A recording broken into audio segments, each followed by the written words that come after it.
Alrighty, folks, welcome to Michigan International Speedway. Today we're going to be racing a little bit of SRX, uh, kind of in a super speedway top races, I would call it, but not necessarily super speedways. You do have to lift slightly here.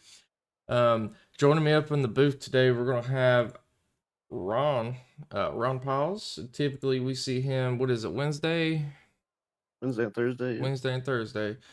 And joining me up in the booth today, I look forward to working with him up here. So far, we are currently in qualifying. Got about 5 minutes left. Have 7 people that are qualified here at the moment.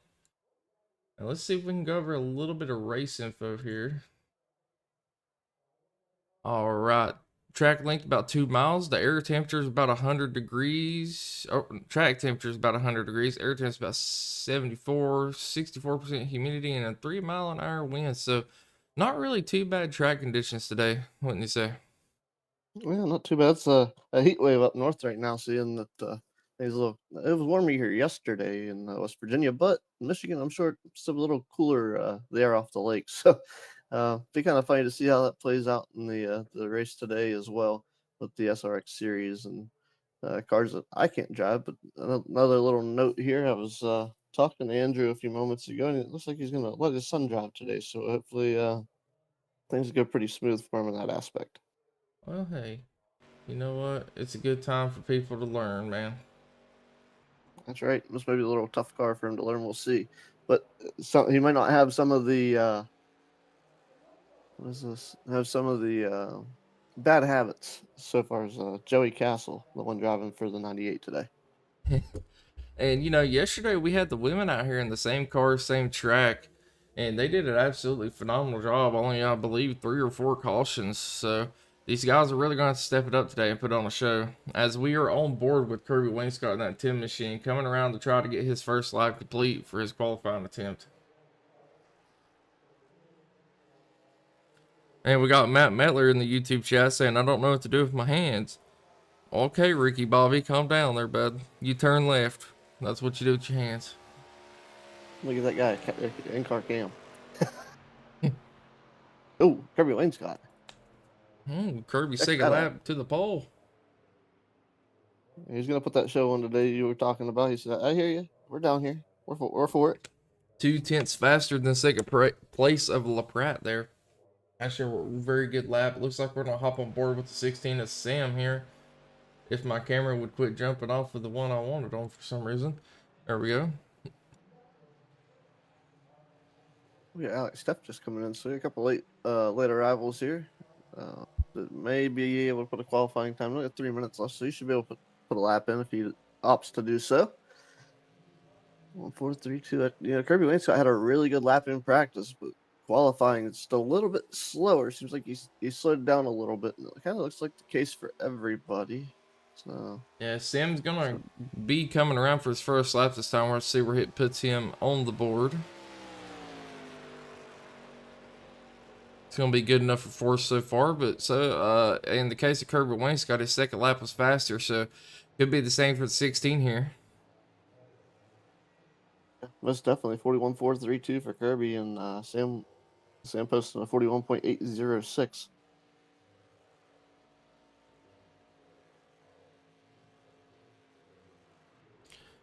Joey Castle say coming in last. I like that. he posted in the iRacing chat 42.843 bad. I think he was asking if it was bad, but I mean, he's a little off the pace, but this is one of those things, when you're learning and trying to figure stuff out. And for Andrew's sake, it looks like he probably won't take out the field today. As speaking of Andrew, we're gonna hop on board with him and watch his qualifying attempt. Sam was not able to improve any positions on his second lap here, but it looks like Andrew coming around for his first lap. No, he wasn't able to improve any positions. Definitely a quicker time for him than 41.654.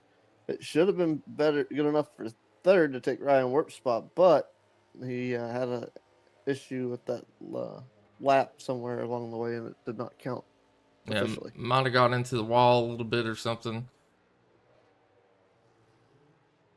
It's a pretty good lap time Maybe iRacing just being a pain in the butt this morning.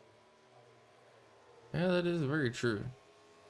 As typically, you either iRacing is hit or miss. You know, these net code 4Xs you randomly get when you dodge a wreck, just very upsetting. I've lost a lot of I rating recently due to dodging wrecks, not even touching nobody, and just getting phantom 4Xs.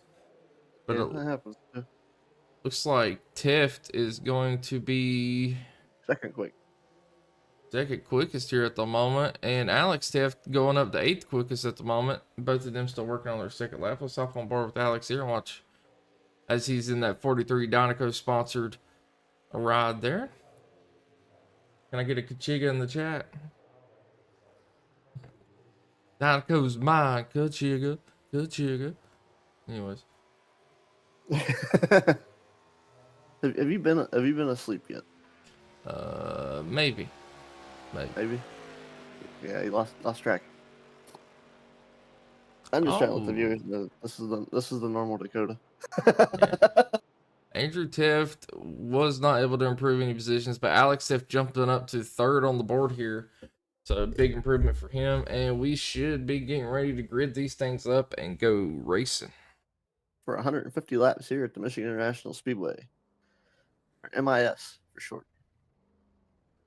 All right, let's go ahead and look at our grid here.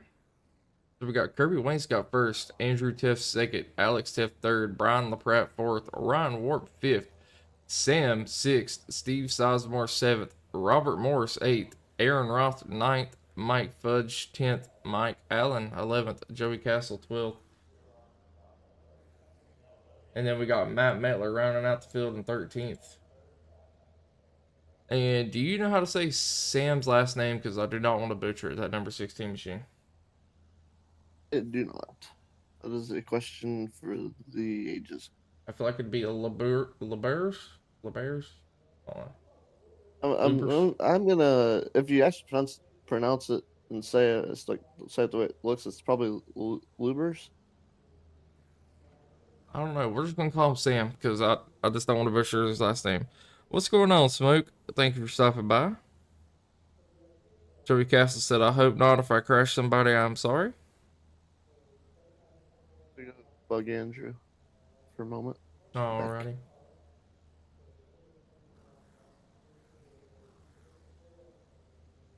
Take a little bit of a look through the field here. We got Kirby Wainscott in that 10 machine, Todd sponsored. We got Andrew Teft in a Jeg sponsored machine here. Looks like Brian LaPratt gonna be in a Valvoline sponsored machine. Alex Teft Dinoco. I think Sam is unsponsored today. Ryan Warp in a Monster Energy machine. Yeah, no actual input there either. So, we'll roll with the Sam. I'm gonna use Lubers because I think that's right, and if it's wrong, he can correct me, and we'll have it right next time. Fair enough. That 21 machine rocking a Minute Cleaners paint scheme. Steve Sizemore in that 08 rocking a standard iRacing paint scheme. Aaron Roth in a Chaos Crew paint scheme. Let's see, we got Mike Fudge in a pink standard iRacing paint scheme. Let's see, Mike Allen with the Edelbrook, or I can't never pronounce that, but I believe that's a carburetor, is it not? Yes, it is. Anyways, Joey Castle in a Captain Crunch machine. We seen that paint scheme yesterday, I believe, whenever the females were racing. And then Matt Metler rocking a, I don't know what paint scheme that would be. I guess just a normal SRX paint scheme. Yeah, it's a nice little black green templated SRX special. Anyways, we're getting ready to go. Green flag racing. Kirby Wainscott going to be leading us to the green in the box. Andrew Teft on his outside. And Kirby out to a pretty good jump here as they're getting ready to be heading down into turns 1 and 2. But Andrew Teft all of a sudden getting a hard charge on that outside line. And they're side by side as they dive into 1. Good run for the 10. That Captain Crunch sponsored number 10 out of Kirby Wainscott, making it look easy as the green flag flew rolling down into turn 1. The battle through the field here now, and it's interesting to call, watching the cars here, not having I gotta change my angle so I can see who's who. But these guys gonna put on a great show today. 150 laps distance, and not sure if You know what the field strategy is, but maybe we'll see some green flag pit stops today, and you guys seem like it's pretty clean, so we'll see. Fair enough. Do you need me to share anything to you there, sir?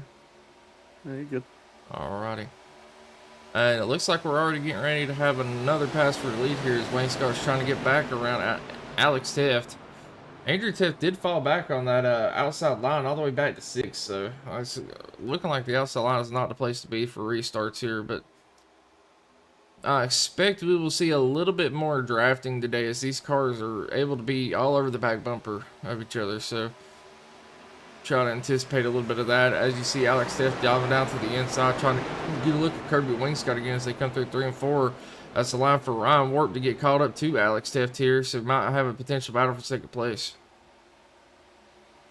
Yeah, like Steph and Ryan, we're gonna potentially do battle for that spot. Sam also back there in the 16, trying to make his way forward. See if he can reel in the back of Ryan Warp's 45 machine. And taking another look at YouTube chat here, we got Run Over Racing. Rob Morris better get up on that wheel. Could have put Jen back in the car again today after that awesome show last night. RIP the wall. Got Julie Thompson saying, let's go Sizemore. And White Fudge just caught the wall open off the turn 2. Didn't hurt the car too bad. Looks like he's still rolling forward here, but he definitely stuck his nose out there and gave a good sniff at the outside wall. And here, I would say it looked like Alex Tefter was looking for a run here. Only Kirby Wayne Scott pulled down to the inside, was not able to keep that from going forward enough to make a pass. Yeah, and a lot of these guys are going to be running what I like to call the Carl Larson line, but it looks like the bottom's going to be the place to be for right now. I do know these cars are bad for tire wear at this track. I believe I heard earlier the right front is pretty bad to wear off on these things, so in 150 laps, I expect to see a little bit of tightness starting to build up in these things. Yeah, it's interesting to see how the cars handled throughout the course of the tire wear, and but getting lighter on fuel the longer the runs go. But so far, we're pretty much single filed out here. We've had quite a few passes. I mean, Matt Mettler working his way up through the field, losing some positions. We had a Robert Morris press, Ryan LaPratt, Sam passing Steve Sizemore. What? That's an active battle of the 57 and the 101, going back and forth spots here. It looks like Brian LaPratt's going to make his way. It looks like actually Matt Mettler working with Brian LaPratt there is he's going to move forward up a spot to position number 10. And I believe we've seen someone get into the wall a little bit there as well, as we are watching this battle between the 57 and the 101 at the moment.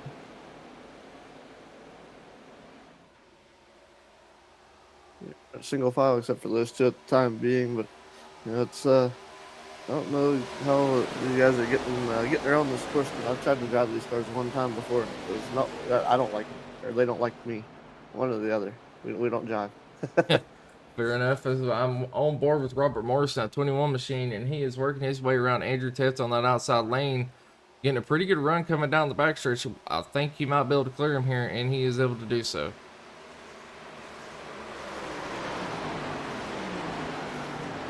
It's quite interesting. I'm glad these guys got a handle on these machines for sure. Great battle there. Looked like the 16 Luber is going to try to come forward on the 43 at Danica of Alex Teft. Yeah, and he's going to bring Ryan Warp with him probably if he can make a pass. Only thing to make this better is if we had a Chick Hicks and a Lightning McQueen car out here battling each other with that Danica paint scheme. I would absolutely love that. But Wayne Scott still to the lead here after Alex Teft took over the lead for a short bit of time. But Alex does have a couple cars behind him, so is able to get a little bit better draft to catch it back up to Wayne Scott here. So be looking for him to make a move here shortly, as he is running a little bit different of the line. Kind of got on the apron a little bit there.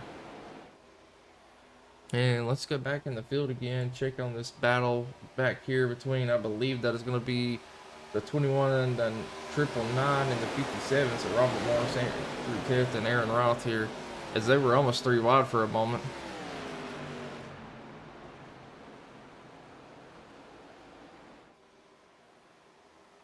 Looks like Robert Morris going to try the outside. And at the bobble there, that's Aaron Roth in that 57 working that outside line, trying to draft behind the 21 of Robert Morris. Andrew Teft also in this mix on the bottom of that Jigs.com sponsored 999 car. Number change playing havoc on me this morning. No, that's not Andrew. It is Yeah. 98 machine. It's 999 here in the SRX series. And I'm starting to think Andrew might need to start trying to run the top or middle lane here. It just seems like that bottom lane's not really working for anybody. You get a pretty good run, but the run that the top gets off is just absolutely phenomenal here as we're watching him trying to get around the 57 machine. Yeah, it's a fair little deal there that they got going. Let me every single file right now, but 150 laps is a long way. We've ran 8 so far, 142 laps remain with Kirby Wainscott, your race leader. And we're gonna hop on board with that 16 of Sam. Ryan, I believe he just got around Ryan Warp. Or Ryan Warp was taking a look to the inside, unable to complete the pass there. As this top four here are still pretty nose to tail for the most part. So waiting for a little bit of action here, as I think they're kind of working together to try to pull away from the field at the moment. Yeah, the draft here probably going to help out getting these cars rolling around. They do have that big wing on the back of these cars used for some downforce and keep the rear tires planted as they make their way around the racetracks here under some pretty substantial speed. Yeah, as a matter of fact, if you want to take a look, let's see how fast these guys are going, because I'm not able to look at that without pulling up the iRacing overlay stuff. Well, looks like we got somewhere around the speeds of 156 at the slowest in the corner and almost 200 down the straightaways. Wow, that's actually ridiculously fast here for Michigan. I ain't gonna lie about it. You come out here in the Cup car, I don't think you get anywhere close to 200 miles an hour. No, I mean, you probably get like 165, 170. No, I would say probably like 180. If you're lucky. I'd be worried about corner speed coming in. That's gonna destroy that right front. This is yeah. Sam Libber's looking to the inside of Alex Stepp. I think Alex is looking to the outside of Kirby Wainscott for the lead though, and it's not quite panning out the way he expected it to or wanted it to. So he gave it an effort. I wouldn't say it ain't panning out yet. He's getting a really good run coming down the backstretch here. He is. He might have got it. Yeah, he's gonna give the lead there. It wasn't working out as fast as I think he wanted it to, but it panned out. We'll see how turn 3 We're 3 wide, 3 wide.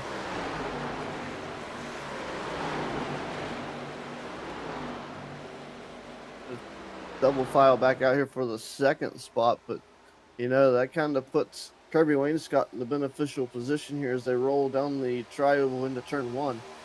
Wainscott's gonna have that outside advantage that Alex just used to get around. I don't really, yeah. So Kirby may actually have a chance here off the back straightaway, off of 2 to take over the second spot as he's doing right now, and put Sam Lubers back to that 3rd position. Ooh, it looks like Ryan Ward getting into the wall a little bit. I think Robert Morris got into the wall a little bit back there as well. But no caution so far as we're working lap 14 out of 150. These guys are doing a phenomenal job today.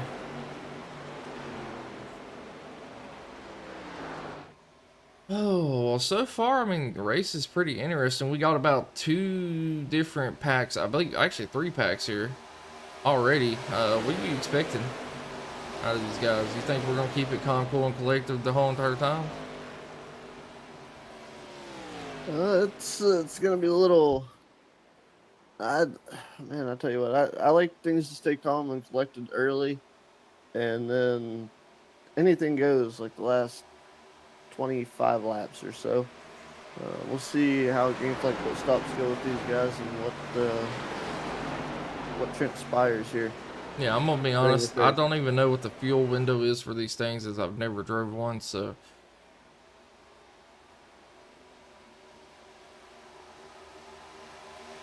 Gonna be in for a little bit of surprise once we start hearing anything about some green flag pit stops here. Yeah, most definitely. It's gonna be interesting to see. And what pit stops look like. Oh yeah, and Kirby Wainscott coming off of the low side, actually diving it back down on the inside of Alex Tiff there, but as he was coming out of 2, got really close to going up into the wall. Very dangerous there, but he is going to slide up towards Alex Tiff as he's still on the inside, side by side here. And that's probably the best place to try to make a pass is going through 3 and 4 on the inside, as you do get the shorter way around coming down the front stretch here.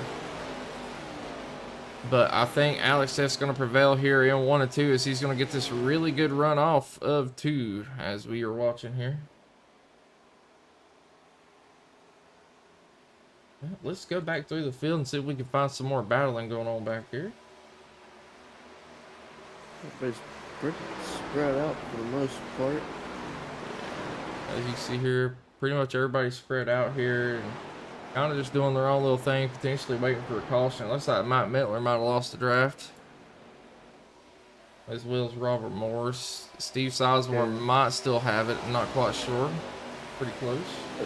It's a substantial speed difference to not having the draft to top speeds.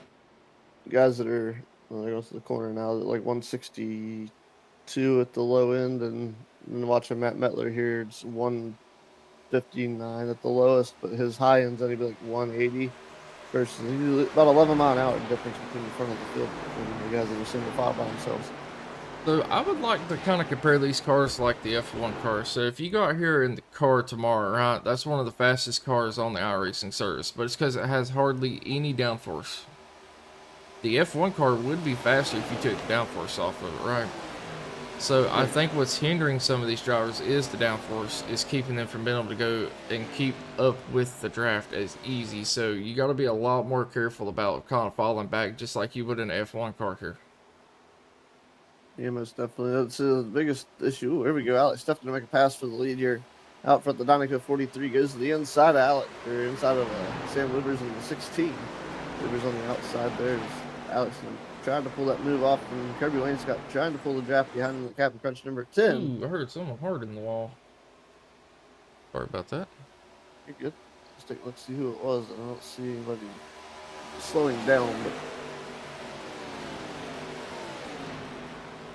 as you were saying, you know, Alex, they're trying to get around Sam here, and they're still side by side. So Alex doing a pretty good job on the inside, but I think Sam's going to get a pretty good run down the backstretch here as Kirby Wainscott gets into the wall. That's going to check him up a little bit and allow Alex to slide back up to that high side.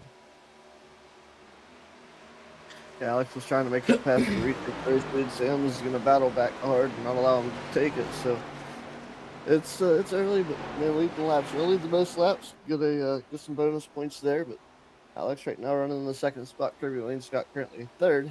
Andrew Tefton, the 999jegs.com sponsored ride, is in the fourth position. Ryan Wart was falling back to P5 to his original starting spot. Brian LaPratte back in the sixth position, the 101 sponsored Valvoline Ford. Aaron Roth in seventh with the 57. Steve Sizemore in the 08 back in the eighth position. Robert Morris back in ninth in the 21. Matt Mettler in the 311 currently rounds out your top 10. Mike Fudge, Joey Castle, and Mike Allen rounding out your fields. Mike Allen's coming to pit road. And can I talk about Mike Fudge for a minute? He is absolutely reeling in Matt Mettler here. So it looks like he's got a pretty good solo car speed, I would say. Got something maybe possibly figured out on that thing. Maybe saved a little bit of tire or something. But like you said, Mikey Allen come down the pits. Let's watch his pit stop here as he does slide into his box. Is it going to be a 4-tire stop? Well, looks like he's taking right sides.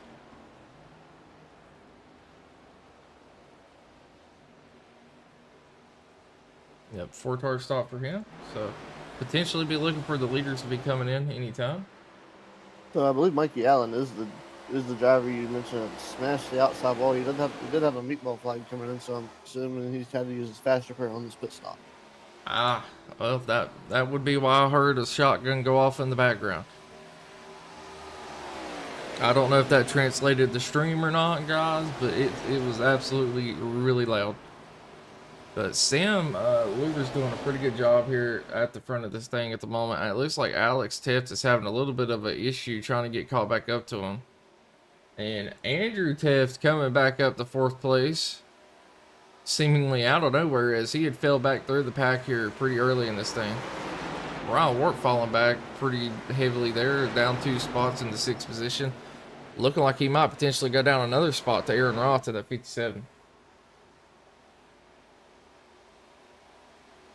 Yeah, I was looking back to see what happened with the 67 Allen, but I'm not seeing where he actually plastered the wall. I mean, he might have bumped it, but it may have.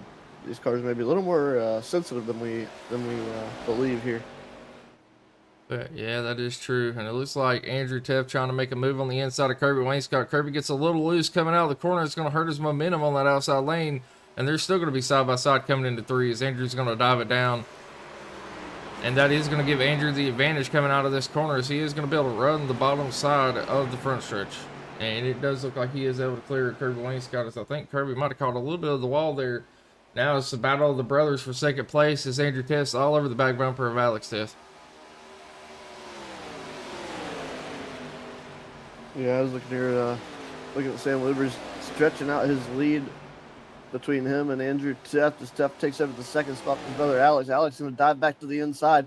So not so easy. We're going to try and take this back from you. So the battle is going on the SRX cars here up front as they're looking to tag along Kirby Wainscott. He's trying to reel in the Teff brothers. Yeah, I'm starting to wonder if Andrew Teff running the inside was able to save him a little bit of tire, and that's where this hard charge is coming from late in this run. As he's actually getting a really good run on that outside line and is going to be able to clear Alex Teff coming down the front stretch. Now he's going to set his eyes on that 16 machine of Sam Lubers.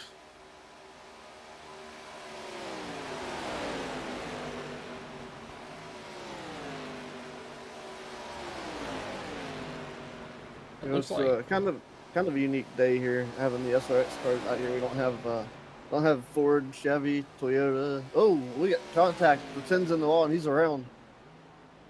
Yeah, it looks like yellow flag is going to be out. And I was just about to say, it looks like Matt Mettler might have caught a little bit of the wall. She's coming down pits with damage here. So let's go get a check at this wreck involving Kirby Wainscott here.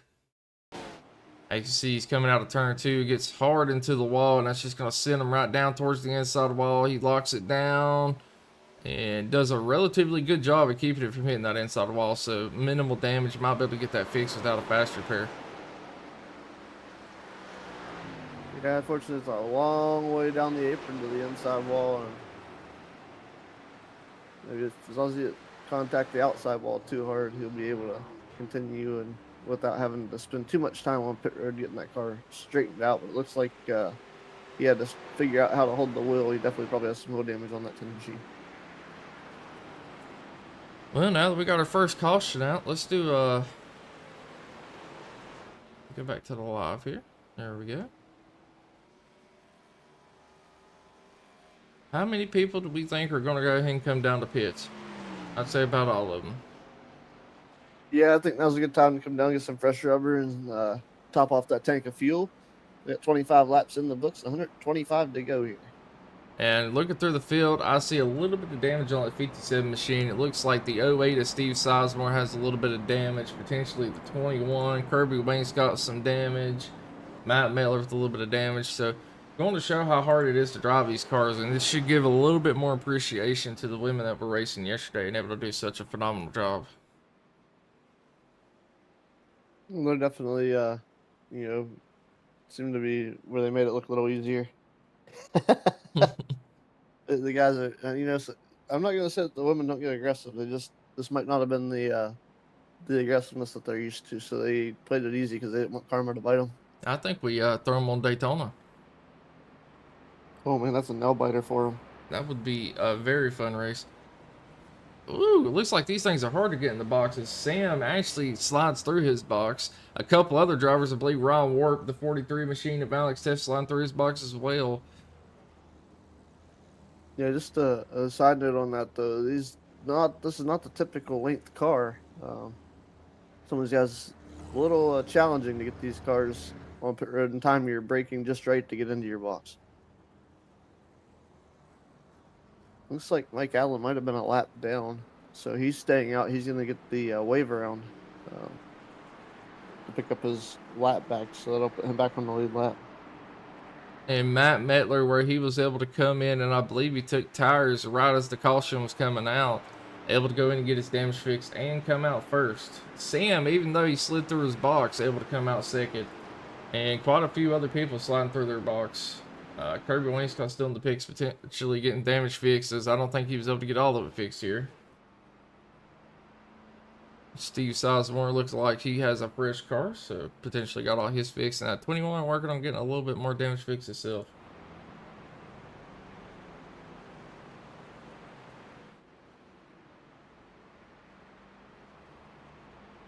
Oh man, I got a race later today, 100% linked at Coda. Do you have any advice? Uh, 3 accounts and 4 camera angles. I think you said put it in the wall on turn 1 and DNF. Got it. Oh, you're gonna race that race? Okay. Yeah, I'm racing. Breaking points. Yeah, my breaking point is whenever my car brakes after I hit the wall on turn 1, because I don't brake. Gotcha. Oh, I mean, you could do that, or you could come join me at Extreme Power League and run some laps at Fuji in a GT3 car. I mean, I would probably rather do that than run Coda in the Cup car. But anyways, Matt Mettler to the point now. It's going to have Sam on his outside. Matt looking to get some help from Andrew Teth, and it looks like Brian LaPratt looking to help that outside lane. So should be a relatively good restart. Matt's going to be taking us back to the green here. As soon as the pace truck pulls off, which should be this time as the lights are off, they are double file, and we should go back green flag racing. First caution, lap 28.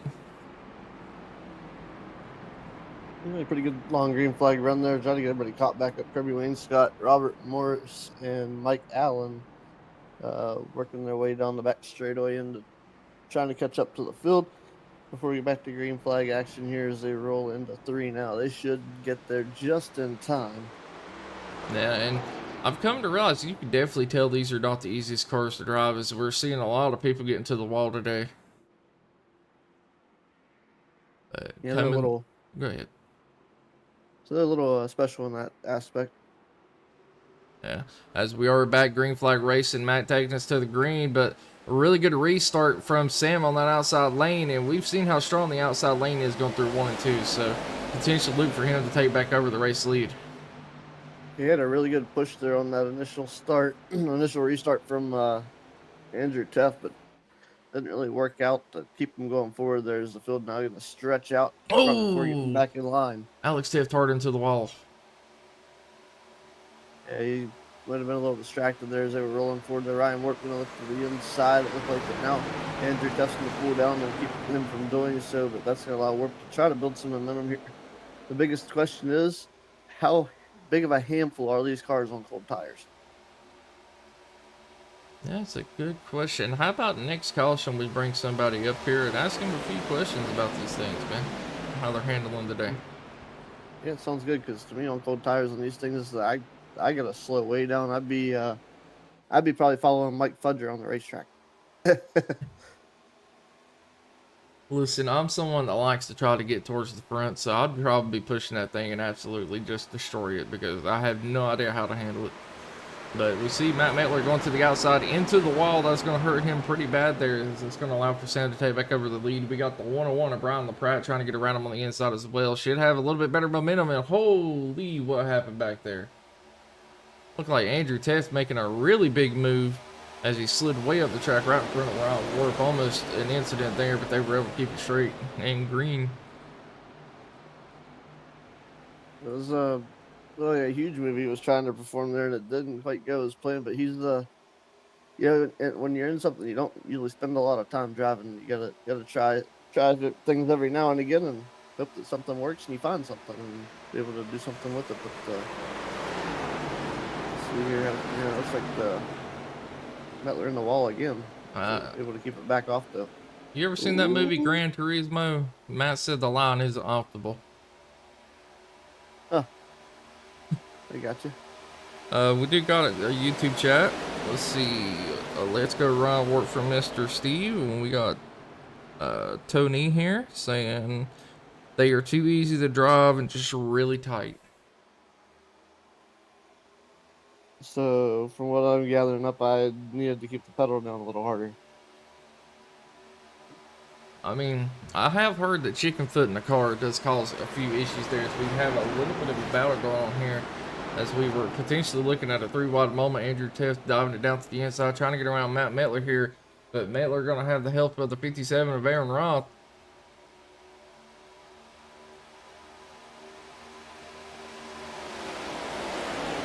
guys' help, was able to keep that car into that third spot there.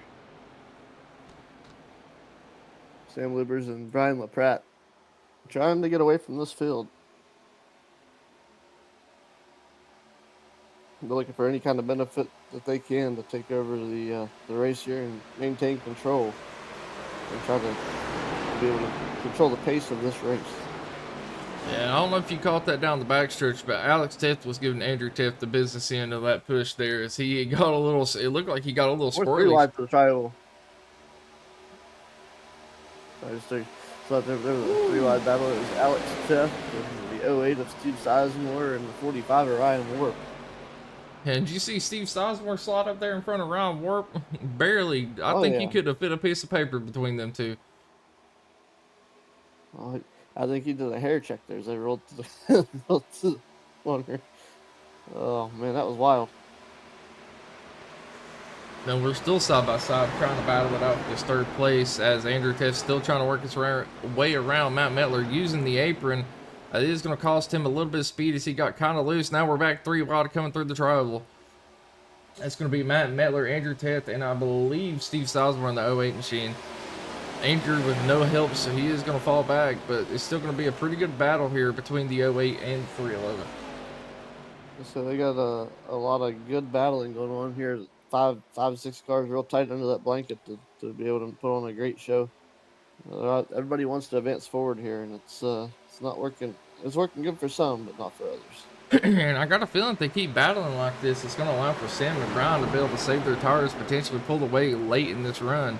As you see him starting to pull away a little bit now, the gap currently 0.7, almost a full second. Yeah, leaders getting out there a good bit there. Sam Lubers and Brian LaPratt loving this. These guys putting this battle behind them. Steve Sizemore seeing the leaders starting to disappear, and he stepped out front. He wants to try to make up that ground. He wants to get back in this, potentially win this race. As he's starting to pull a little bit of ground there off the 311 of Matt Metler and Alex Tift. So he's starting to leave them behind. Ooh, a little bit of contact between Metler and Alex. No harm, no foul. Keep it straight. Well, let's do a little bit of check through the field here. As you see, our top, I believe, 10 are all within this little group here battling. We got Mike Fudge a little ways back, currently 11th. Joey Castle 12th, and Mike Allen, who I believe got his lap back. So it should be on the lead lap here. Currently 13th. Everyone within 9 seconds of each other. Not too bad. As we do have a pass going on for the lead here. It looks like LaPratt trying to get around Sam Lubers here. But Sam going to be fighting back on that outside lane. Going to get a pretty good run coming down the backstretch, and they are side by side again. Yeah,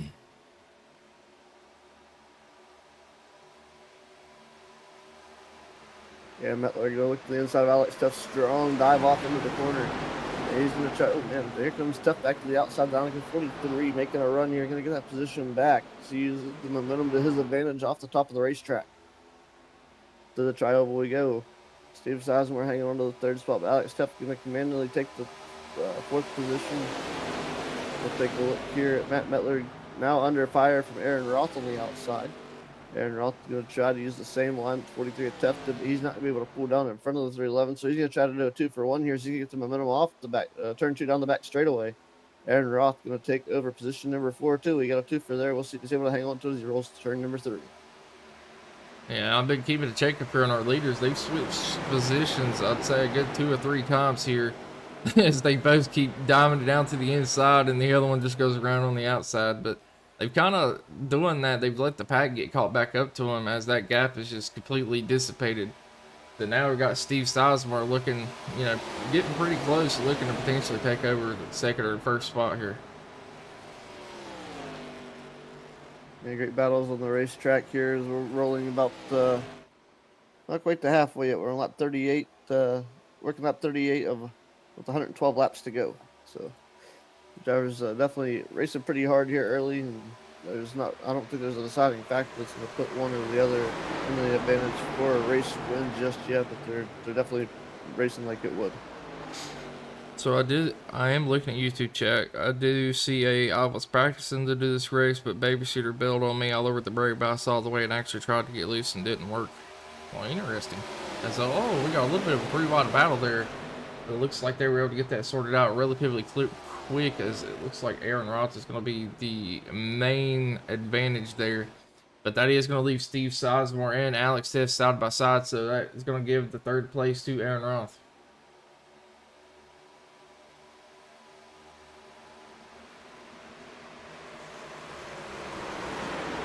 Aaron Roth making his way to 30 saw. I think Steve Sizemore is going to try to continue forward with the 57 of Roth as well. Seeing that outside line, the momentum line being the fastest way around the racetrack. We'll see if these drivers can behind them are taking notes and seeing how these guys are making these passes on these drivers to potentially make their way forward. As it looks like we got another pass for the lead potentially here, as that 16 and Sam Luber's trying to look to the outside of Brian LaPratte here. And man, these two just cannot get away from each other. They just keep swapping back and forth for the lead here, but that is allowed for Aaron Roth to get a look on the outside of Brian LaPratte here. But Brian has the draft from the 16, so they are able to pull away. And we got a 3-wide battle back here between Andrew Tiff, Steve Sizemore, and Matt Metler coming through the tri-oval.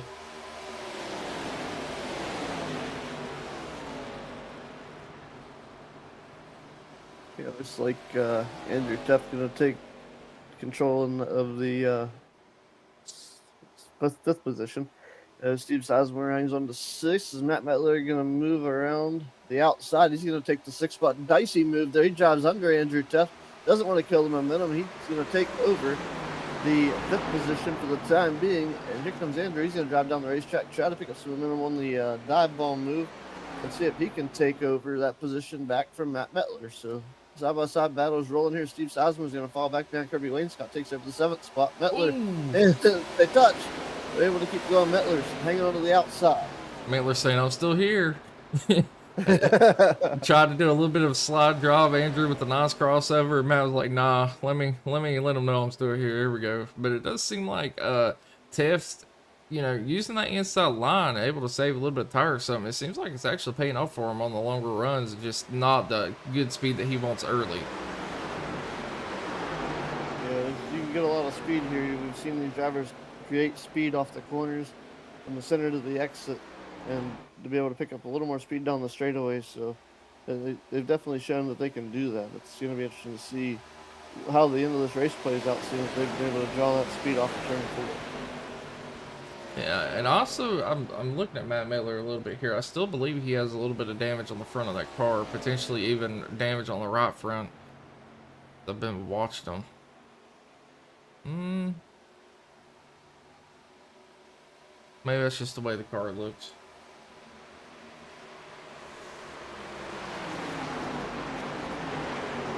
Very potential there. Sam Luber still out front of your race leader. Brian LaPratte in the 2nd spot, reeling in the 16. There's the battle here, probably once again here very momentarily as Aaron Roth hangs on to the 3rd spot. Alex Tiff in 4th. Andrew Tiff rounds out your top 5.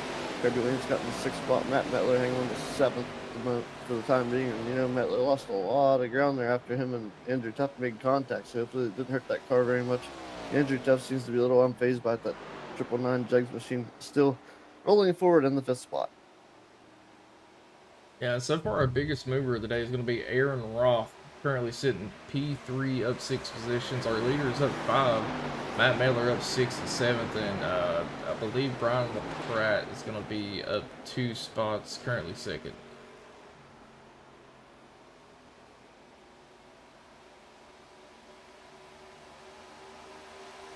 But single filed out here for the most part at Michigan, and it looks like our leader's starting to pull away from 3rd place again, so maybe they're trying to get it down to where it's just them two so they can settle it between them. Yeah, it's very possible there, but it's going to be hard to do with these guys behind them. Brian LaPratte trying to keep Alex Tiff behind them, but I don't know. It seems to be let's see if the tires warmed up a little bit. It seems like they tend to slow down quite a good bit there. Your 2 race leaders probably running the hardest of the pack, but they, being able to control the pace, they should be able to slow down and save some tire and not have to burn up as much. So I don't know how Michigan is with tire wear, especially this SRX stuff. We'll see how that plays out for them. Like I said, during practice, I did hear something about the right front wearing a lot, so I imagine these cars start to build tight over a long run, which if they're tight to begin with, that's probably going to make the pace slow down quite a bit. And I really would not like these cars. I really like a loose race car. Yeah, I'm not a tight race car fan either. The looser the car, the better. Sam Luber's seems like he's got it figured out. Brian LaPratt also seems to have it figured out. He's trying to tuck back up under the 16 to get a run for the race lead.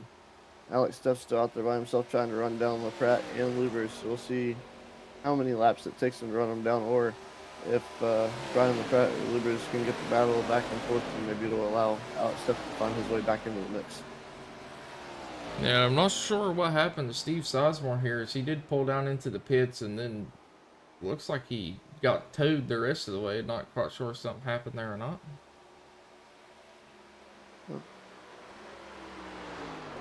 Murphy had a network issue.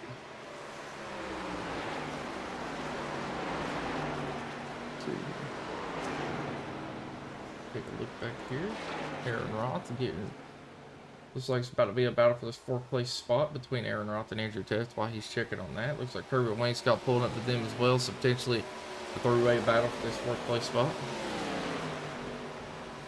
Planned on a tire stop here, and he's got some damage. I don't know. Ooh, there's someone hard down to the inside. Not quite sure what happened there.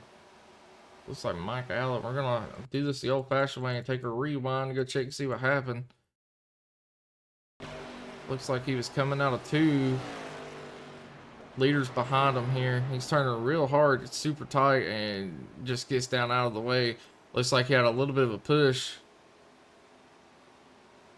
And unfortunately, I think that did check up Brian LaPratt. So that Sam Luger's taking back over the lead here, but Brian taking a look on the inside. Sam taking another look on the inside in that 16 machine. I had it backwards for a minute.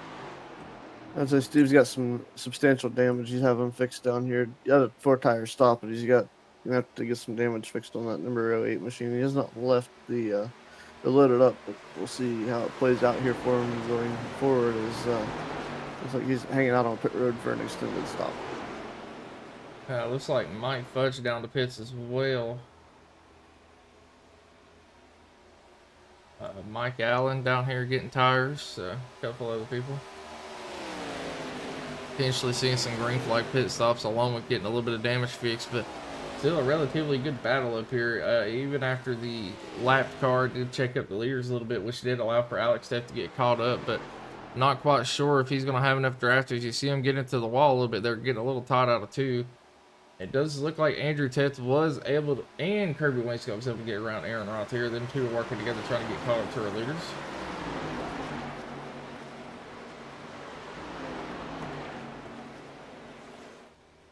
All right, we didn't do it yet. You gotta pick on today's race. Anybody who thinks gonna win this? We're about 51 laps in. I mean, right now it's looking like it's going to be between Sam and Brian here, as they've been up towards the front the entire time. But I will say, Andrew and Alex both seem to have a really good long run pace. So, as you see, Alex actually closing in on our leaders here at the moment, and Andrew, I believe, is closing in the gap back there with the help of Kirby Wainscott. Looks like Mikey Allen had a black flag coming to pit road. He had a meatball flag, and then he got black flag coming to pit road. So I think he's having all kinds of issues. I believe Mikey Allen might have been the lap car that was involved in that incident earlier that didn't bring out a caution. Got real tight coming out of two. It looked like the 16 might have gave him a little bump as he was trying to get around him. And it looks like we had a pass for fourth place. Kirby Wainscott got around Andrew Teft, but then got into the wall, and it is going to allow for Andrew Teft to get clear of him again, and they're back single file. Any great passing action going on here, as we believe we're closing on pit stops once again, so we probably should see more drivers coming down the pit road here momentarily. The 21 did come down here, so potentially we got an open window here. Yep, Matt Mettler doing his stop now. Robert Morris with a 16.8-second pit stop. Not too bad. Not too bad. Potentially only taking right sides, I would imagine. I think the pit stops in these are relatively slow. Yeah, I gotta watch. Giving up too much time on pit road gives up track position. Drivers able to actually get away from you. It's could play quite a good bit there. And honestly, if these cars are kind of tight, a two-tire stop might not be a bad idea. It might help loosen up the car just a little bit. Yeah, especially on with the right sides freshened up, reach a little more bite, might keep the left side, might even out the car. I don't know how long they'd be able to do that without losing that left side tires. And it looks like Matt Metler with a 14.6-second pit stop, so about 2.2 seconds faster than Robert Morse here.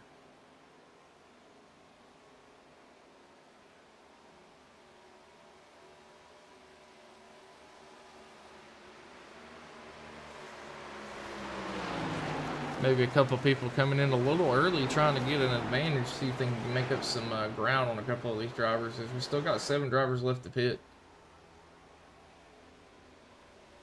Yeah, watch these drivers make their way around the racetrack. It's seeing the speeds and the times and trying to figure out who's fastest. It look like they're all just about the same. At least your top 5 look like they're pretty close together, and then 6 going back seemed like they were a little off the pace here recently. So tires definitely a big change here, as they were. It looks like Kirby Wainscott taking a look to get around Andrew Tift here, as he was able to do so. And these guys were catching up to the leaders, but they're kind of falling back a little bit, almost a second here the past few laps. So pretty close on times, but just a little bit slower. I think what it is the front 3 have about 3 cars drafting together, and they're just kind of solo bolo 2 cars back here.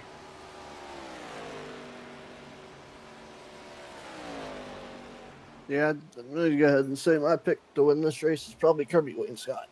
That's my pick, not number 10. Still a long way to go yet. He's been hanging right there with the group, so we'll see if he's able to put the speed together and get with Sam Lubers and Brian LaPratt to take this race home today.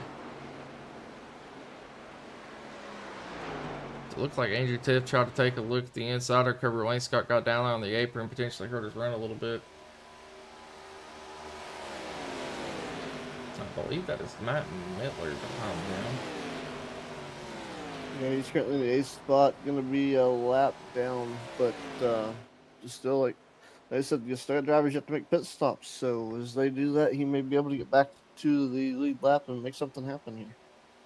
Yeah, but it's going to be kind of interesting to see how that plays out for him doing a little bit of a short pit like that, as, you know, we still got almost a little under 100 laps to go here, so it's going to throw his pit cycle off. These guys that are able to stretch their fuel out might be able to cancel out another pit stop, potentially. Yeah, they could stretch it out a little bit there. 92 laps remaining, and we've seen him come down pit road, a couple of them 3 times. Mettler's been in 3 times, so that's part of his being a lap down issue there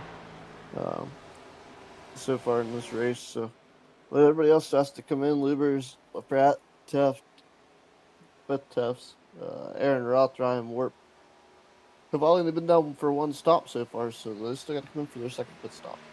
That is fair. On what lap did they come down on? I believe it was like lap 27, so we're currently about 28 laps, 29 laps. 30, 30, yeah, it's up to a little bit more. 32, 33 laps into a run right now.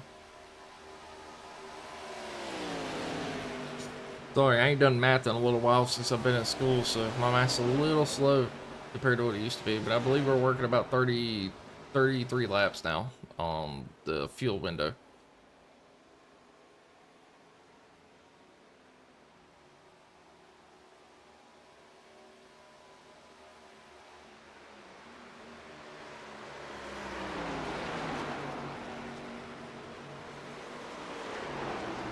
Alright, let me take a minute here. Sorry y'all see this. I'm gonna refresh the paints because I got told that paints are not loaded right, so let me... Yeah, that could be a thing, huh? They're saying the same thing, but we'll see if things change.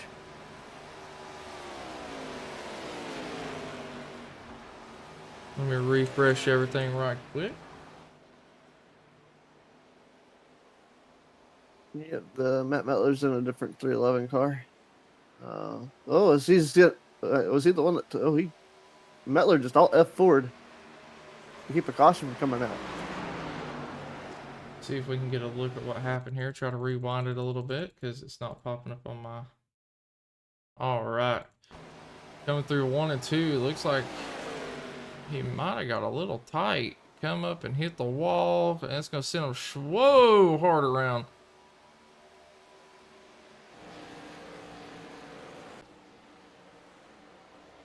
All right, let's get back on the leaders here.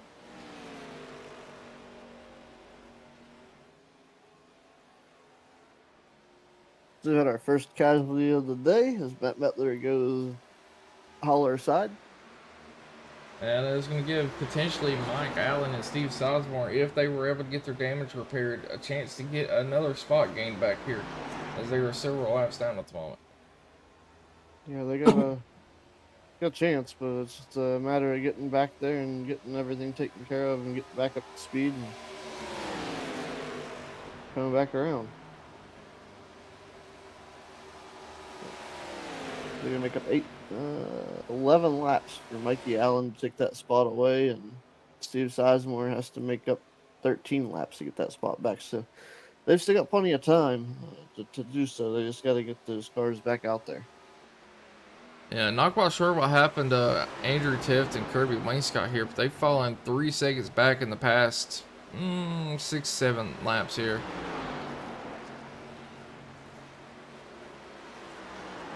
Looks to be just like tire wear is getting the best of them right now, as they're almost a second back from your race leaders.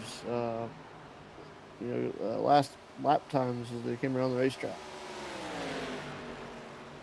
And so everyone can see this here. This is the last lap times from all drivers. We've got a 42.7 up in the front, 42.8, 42.7. And fourth and fifth is about a 43.3, so quite a bit off the pace. Sixth place, 44. And you see some of the guys that own fresher tires running about 42s, 43s. They're in the back, potentially saving tire, hoping that these guys pit soon.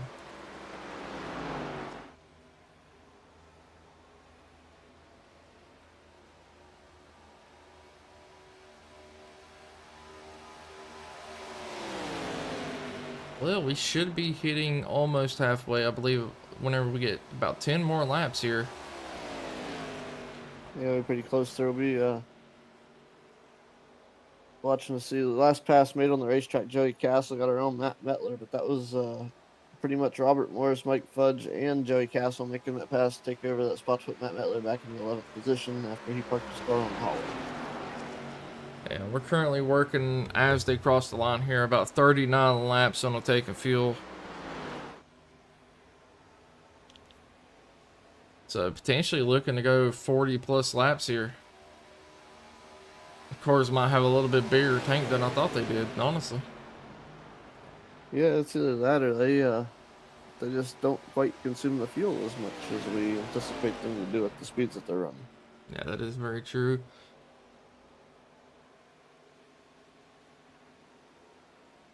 The only way this car goes around is if it is broken. That is a very fair point. Is it looks like we're going to have a potentially a pass for the lead here. As it looks like Brian LaPratt looking to the inside of Sam Lubers. Not sure if he's going to be able to get the momentum coming out of the exit of the corner here. He's trying to get the power down. I think he's not going to be able to stay on the inside, so he's going to go back up and get some of that sweet, sweet draft on that outside thing.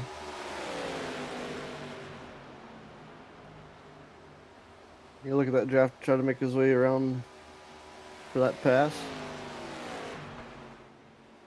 I'm not sure if that's going to benefit him or not. Let's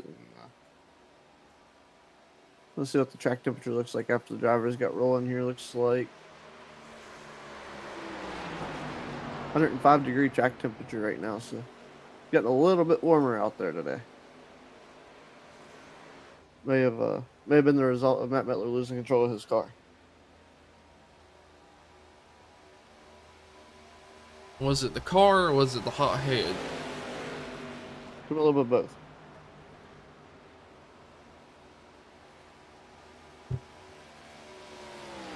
We're gonna hop back here.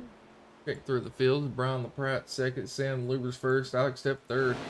Andrew Teft, it looks like he's pulled away from Kirby Wainscott a little bit. Currently sitting P4. Kirby Wainscott back here in 5th. Aaron Roth currently sitting 6th. Ryan Warp 7th. Robert Morris 8th. And it looks like he's battling a little bit with, I believe, that is... no, I think he passed the lap car. That'd be my bad there. This is Joey Castle. And we got Mike Fudge back here, currently P9. And man, that's going to be all that's left of the field at the moment. Is it looks like we still have 2 cars in the pits and Matt Miller is out of the race. Yeah, things definitely downturn there for a few of the drivers here as of late in this race with about 82 laps remaining. And drivers trying to make passes here. Your race lead is Alex Steff has caught Brian Pratt's number 101. And he's looking to the outside to see if he can take over that second position. And it does look like Brian LaPlarat coming down to pits as well as Sam Lubers here. So Alex Steff's going to stay out. Let's get a check here and see if they take 2 or 4. Yeah, so we see how they go with tires going forward here. Ooh, and Andrew Tift coming in hot and heavy. Potentially got a black flag there. Let's see what something happened. Let's see. Nope, looks like everything's. We'll see if it shows up here. He might have got to slow down at time, but he came in pretty hot there. It looks like both drivers taking the right sides. Let's see if they get lefts as well.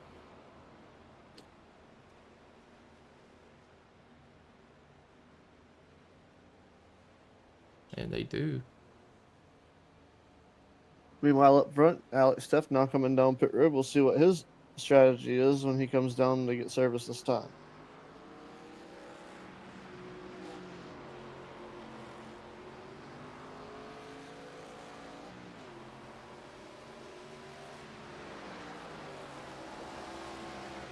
As he slides in. Oh, he has got to back up. He missed the stall. And we've seen that quite a bit today as these cars seem very hard to get into the pit box. Definitely get some right sides on that machine. All right, taking left sides as well. And we're going to hop back on board with Kirby Wainscott on that 10 machine, your current leader. And wait for his anticipated pit stops. It looks like he's coming down this time. So that should hand the race lead back over to Sam Lubers here.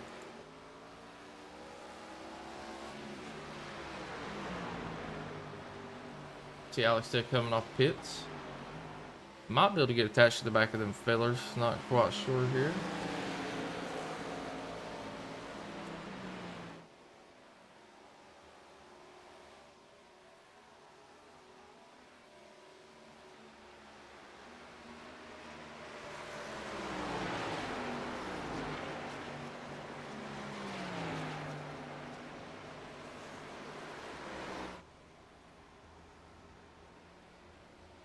Looks like Wainscott's getting right side tires on that Tide sponsored number 10 machine. And he's going to take 4 tires here as well. So it looks like our pit window is going to be about 42 to 45 laps.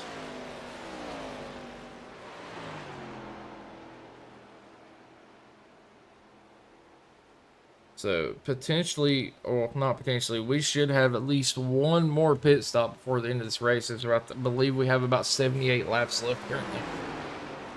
Yeah, so we should see at least one more stop, potentially 2. Oh, 16 up in the wall. Not quite sure what happened with him there. Brian LaPlarat lost a lot of time during that pit stop as well.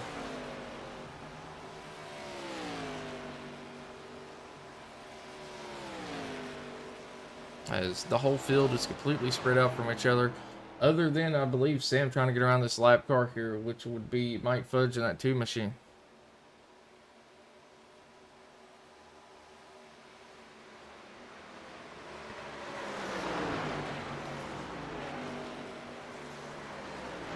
Yeah, it's a good run here now as Kirby Wainscott looks to the outside of Morris. Well, Morris might have been...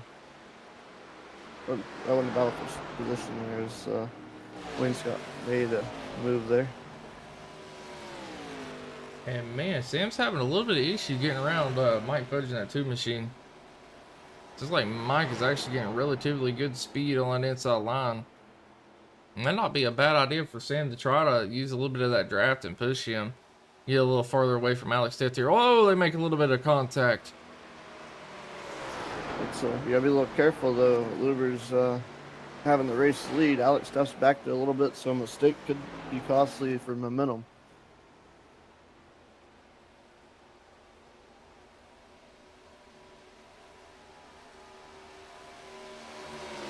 There's your leader working lap traffic now, and fortunately, just a little bit of lap traffic for the time being. He'll be able to get his composure and get some momentum back on that 16 machine as he rolls forward. As Alex Teff hanging on to the second spot right now. And it looks like Joey Castle having a little bit of issues back here. Let's go see what's going on with him. As it says he went off track, so hard into the wall. Oh, he's broke. Yeah, down onto the grass. Steering's completely broke, trying to keep it down there, and unfortunately that is going to bring out a yellow flag. Just slow us down just a little bit here in this one, but yeah, he definitely messed up the toe link on the front of that machine, so it's not going to help him out too much. And hopefully he's got a faster pair left, because he just straight walloped the outside wall on that machine. You could see where it shifted the front end of that car over just enough. It broke the steering link, and he has brought that car down pit road, and looks like he has. We'll see here in a minute. I don't know if he is using his faster pair yet or not, so hopefully he hasn't, because he's going to need to use it here to get back out there to be competitive. Trying to get a better view of this car, but of course my cameras don't want to cooperate. There we go.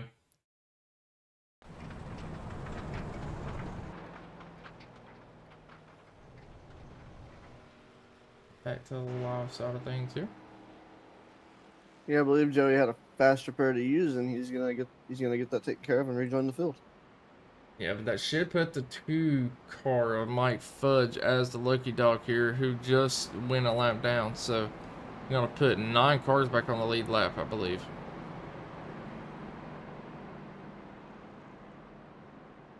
That may shake up a little bit of strategy here as this race continues. So we'll see how the drivers handle this caution on this restart. You know what? I think he already took his wave around, so that's actually going to put him 1 lap down.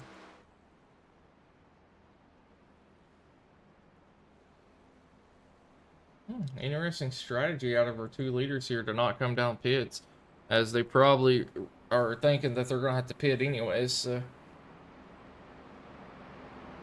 Yeah, it'll be at the point where they're too close here to potentially make this pit stop and make it worthwhile. So they're going to try and maybe hang on to the race lead, stretch it out, and maybe think that they get a green flag stop that may help keep the field at bay for the remainder of this race. As we're watching pit stops here, everyone taking 4 tires. We're going to see who can win the race off of pit road, and it looks like it's going to be that 43 machine of Alex Teft. Andrew Teft not far behind him. A 21 following for 5th place. That's going to be Robert Morris. Looks like Ron Warp's going to be taking over 6th. And then Kirby Wainscott potentially getting a little bit of damage fixed here, as he did not use his faster pair after the first caution. Yeah, Joey Castle also get a wave around here, so that's a different look on things here, how they're handling the wave rounds.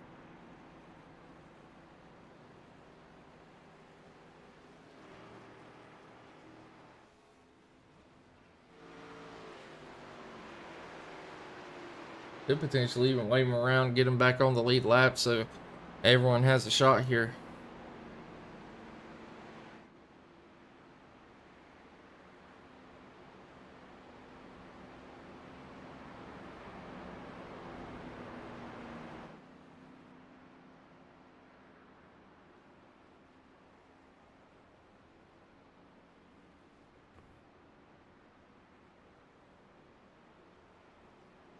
So they get the 1 to green signal here. Andrew Tepp got Mike Fudge waved around the pace car and try to get everybody caught back up. Mike Fudge looks like they'll put him back on the lead lap, and unfortunately Mettler not going to be beneficial of that. So this is loaded on the trailer. And I think I'm gonna go ahead and say Mike Allen and Steve Sizemore potentially loaded it up on the trailer as well, even though SDK isn't showing that. Yeah, I'm still showing ongoing repairs on both of those cars. Mike Allen still hanging out though. See, I didn't see a disconnect, so I think the meatball repairs are complete, but he may have a lot of optional too. So Joey Castle going on board with him after that pretty hard hit into the wall. Able to, his pit crew was able to get that thing fixed, but I'm not quite sure if they'll be able to do it again. So you'll have to try to do a pretty good job at keeping that thing clean here. Some caution by one lap here, get the two of Mike Fudge caught up. Yep, and I believe Castle's going to be going and getting his second wave around to get back on the lead lap, and that's going to put the whole field back in contention. 10 drivers here. And keep in mind, this is a free race, so they typically don't do things like this. But with it being a free race, they want everyone to have a little bit of fun. So Give everybody a chance and to be able to be competitive and see what they can do here. But pace lights are out on the pace truck once again, and we should be going green. With about 70 laps to go, actually. 71, 70 around in there.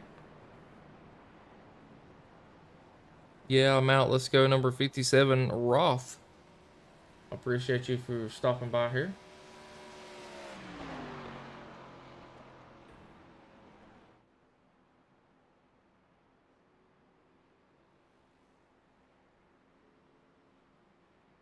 Go. Find something right quick. While we are under caution, I'd like to take a minute to thank some of our sponsors. We got AmericaTees.com, Speed Zone Race Control, KS Designs, Family Tradition Outdoors, and Admin Button Box. AmericaTees.com, I believe the code is run over to get 10% off. I believe that's what I saw. Some really good t-shirts on there. Go give them a check out. Admin Button Box, always love to shout them out, as the button boxes they make are absolutely phenomenal. It definitely helps if you're trying to do any kind of race control or anything. And another thing, our race control is top notch. If you ever need any kind of race control, definitely look for them. As we are getting ready to go back green flag racing here to start lap 80. It's going to leave about 70, 71 laps left. And it looks like Sam going to be leading us back to green. That 16 machine out to a pretty good jump here. Looks like Alex Teft's going to be trying to follow suit. Not able to get clear or to stay on the inside of Brian LaPratt. So that is going to allow for LaPratt to keep that second place spot as they're going through 1 and 2 this time. But that 16 machine out to already a half a second gap. It's a good strong run here back in the field as look like Robert Morris and Andrew Tuft are going to battle for position. I've seen the 45 of Ryan Warp try to stick his nose in there as well. The 21 of Morris looking to the inside of Andrew Tuft. Tuft looked like he's coming on the racetrack, trying to slow down the 21, just maybe a momentum block potentially, but he's going to have to be stuck on the outside, which isn't really a bad thing here. Let's see him shoot his tires up. That outside line gets a great run as Alex Tuft leads him, the 101 of LaPratt, and Robert Morris is 21 down on the bottom of it. So Andrew Tuft working the top side, that top lane. Look at, a little contact, good bump there in the middle of the corner. Maybe, I don't know if it was a bump and run attempt or if he was just telling LaPratt that he need to go a little faster to the corner. Hey man, he just went to rattle his cage a little bit. Yeah, it's surprising he was able to hang on to that bump in a very unfortunate spot in the racetrack. He was on the outside. It looks like Steve Sizemore's got his meatball repairs made. Has not rejoined the field, so I'd say the drivers get optional, and it's probably a lot of optional as well. So it could be another 10 minutes or so for those drivers to rejoin the racetrack. And if, the Bottles is adjusting laps, letting drivers get back on the lead lap. I don't know why anybody would stick around for this race. So I will say here, looking at YouTube chat, sad to have missed this race from DK. We got a saying from Tony, and we got a I don't know him, but cheering for Mike Fudge. The name is epic too, and there we go. It looks like we're about to have some 3-wide action here for about this 4th place spot between Andrew Tift, Brian LaPratt, and Aaron Roth here. As Aaron Roth's taking a look to go around the outside. That is also going to allow for Kirby Wainscott to get to the outside of Brian, or inside of Brian LaPratt here. Andrew Tift sliding up in front of Aaron Roth in that 57 machine. I'll tell you what, Aaron Roth might have a little bit of damage on the right front of that machine. He got in the backstretch wall at HD Motorsports 57 off at turn 2 last time by. We'll see if this time's any better, but they were 3 wide just about last time around, so he's going to make that run on the number 10 of Wainscott to go around him. So he's able to do that. So great run forward there, even with potential damage on 57. Yeah, we had a 3-wide battle for 4th, and while we were looking at that, they were 3 wide for 1st. As you see him going 3 wide again, Andrew Tift diving it down hard on the inside, making 2 passes there, almost able to clear for the lead. They're going 4 wide, as you see Alex Tift going onto the apron. The Tift brothers trying to spice things up here and get a little bit of aggression put down. And Andrew Tift to the point. Is he going to try to slide up in front of that 16 machine and stop the momentum coming from the outside line? Yeah, things a little wild here. And little Conto, the 43 on the wall. I believe LaPratt got a little piece of that as well. So hopefully some faster pairs are still yet to be used. That was just run out of room. And we're going to go back and take a look at that here. So it looks like Alex Tift was involved. Slow Alex it down ran here. out of room up the racetrack, I think. Looks 21 like, got in the wall, trying to be nice. 21 slid up, got into the wall. Unfortunately, you know, with these cars, you get in the wall, it slides you down hard to the inside, as we've seen multiple times today. And that's going to right hook the 43 into the wall. And it looks like, who's in that Valvoline machine there? That's LaPratt. LaPratt getting a little piece of it as well. And just an unfortunate event here, but luckily a lot of these drivers still have faster pairs left, so hopefully they will be able to put them to some good use here. Yeah, unfortunately, having to use those and still somewhat early with the racing just heating up. Gonna get interesting for these drivers. Let's do a little bit of math here. 150, about 65 laps left. They were able to go about 40 something on a tank. If I'm them here, I'm gonna go ahead and pit, right? I'm gonna come down in about 25 to 30 laps, hit another pit, and then run it all the way to the end.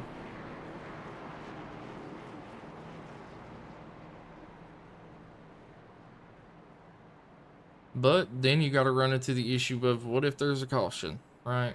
So.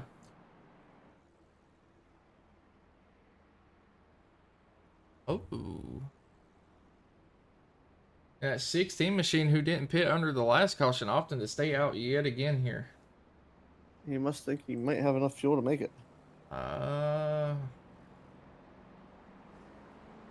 Unless he's saving a lot of fuel under caution here, I'm not seeing that happen here. But you know, I've seen some wild things, so I can't say for sure, because we're gonna be sitting here watching these drivers in pits, and just like that, Alex Tift in that 43 machine, brand new front end, fastest pit crew in the West. As it looks like everyone's gonna be taking about 4 tires here, topping off on fuel. Who's gonna win the race off of pit road? And it looks like it's going to be Andrew Tift barely beating Kirby Wainscott out. Brian LaPratt coming out of pits third. Aaron Roth, Ryan Warp, and Mike Fudge going to be your top 7. And very interesting strategy call from the 16 of Sam to stay out, honestly. As I believe he's got about 20 laps on them tires. So, going to be a little bit of disadvantage. Yeah, and again, the cold tire problem, it might be beneficial for him to stay on those older tires, but he doesn't feel like they've worn enough yet. Maybe he's been checking lap times to see what happens. That is a very fair point here.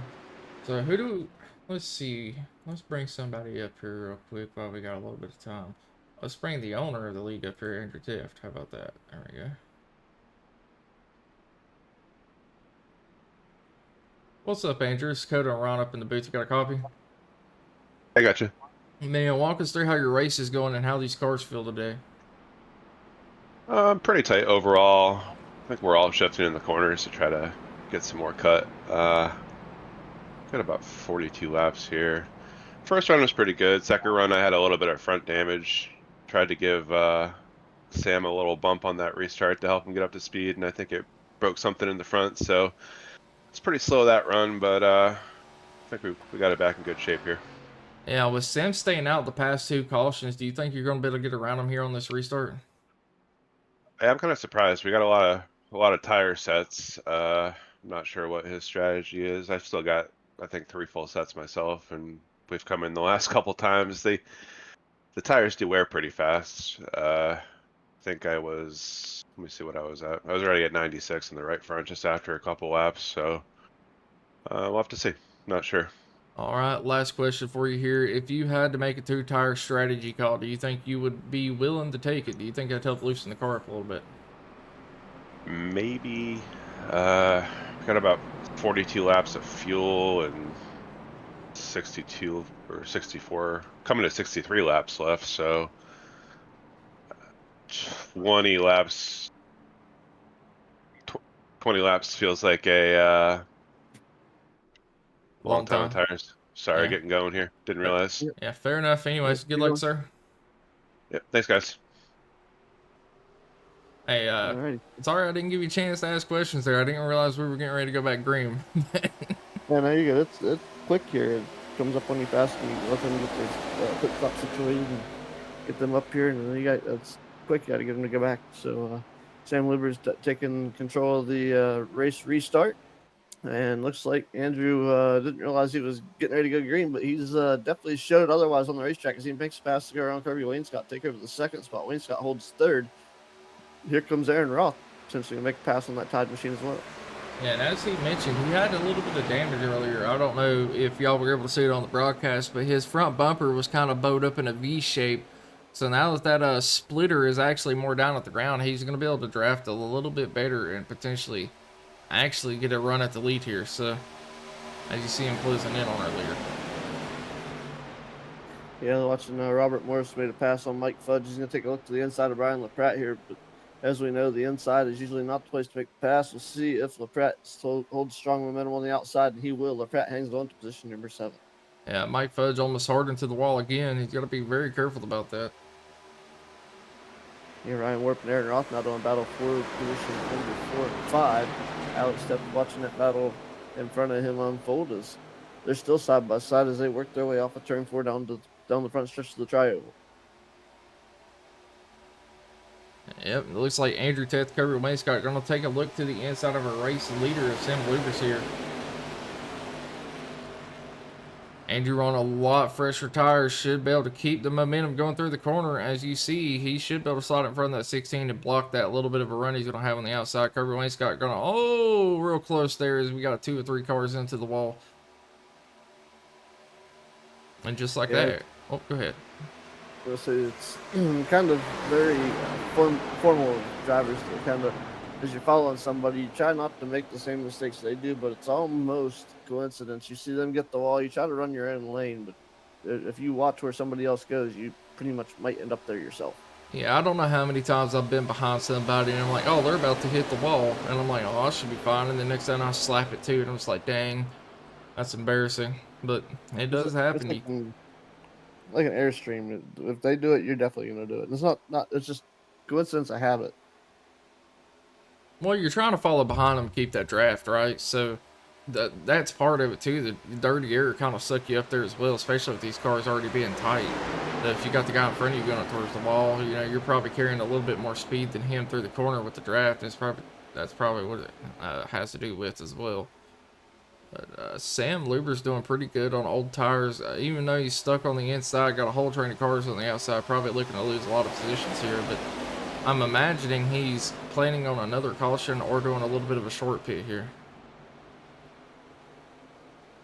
Yeah, he's a short pit would definitely benefit him to come in, but he's got to watch that we don't end up with that green-white-checkered at the end of this event that may potentially make him run out of fuel before it's all said and done. Yeah, that is very true. But it does look like he's going to be able to hold on to about this 5th place spot as we got a couple cars up in the wall. I believe that was the 57 of Aaron Roth there.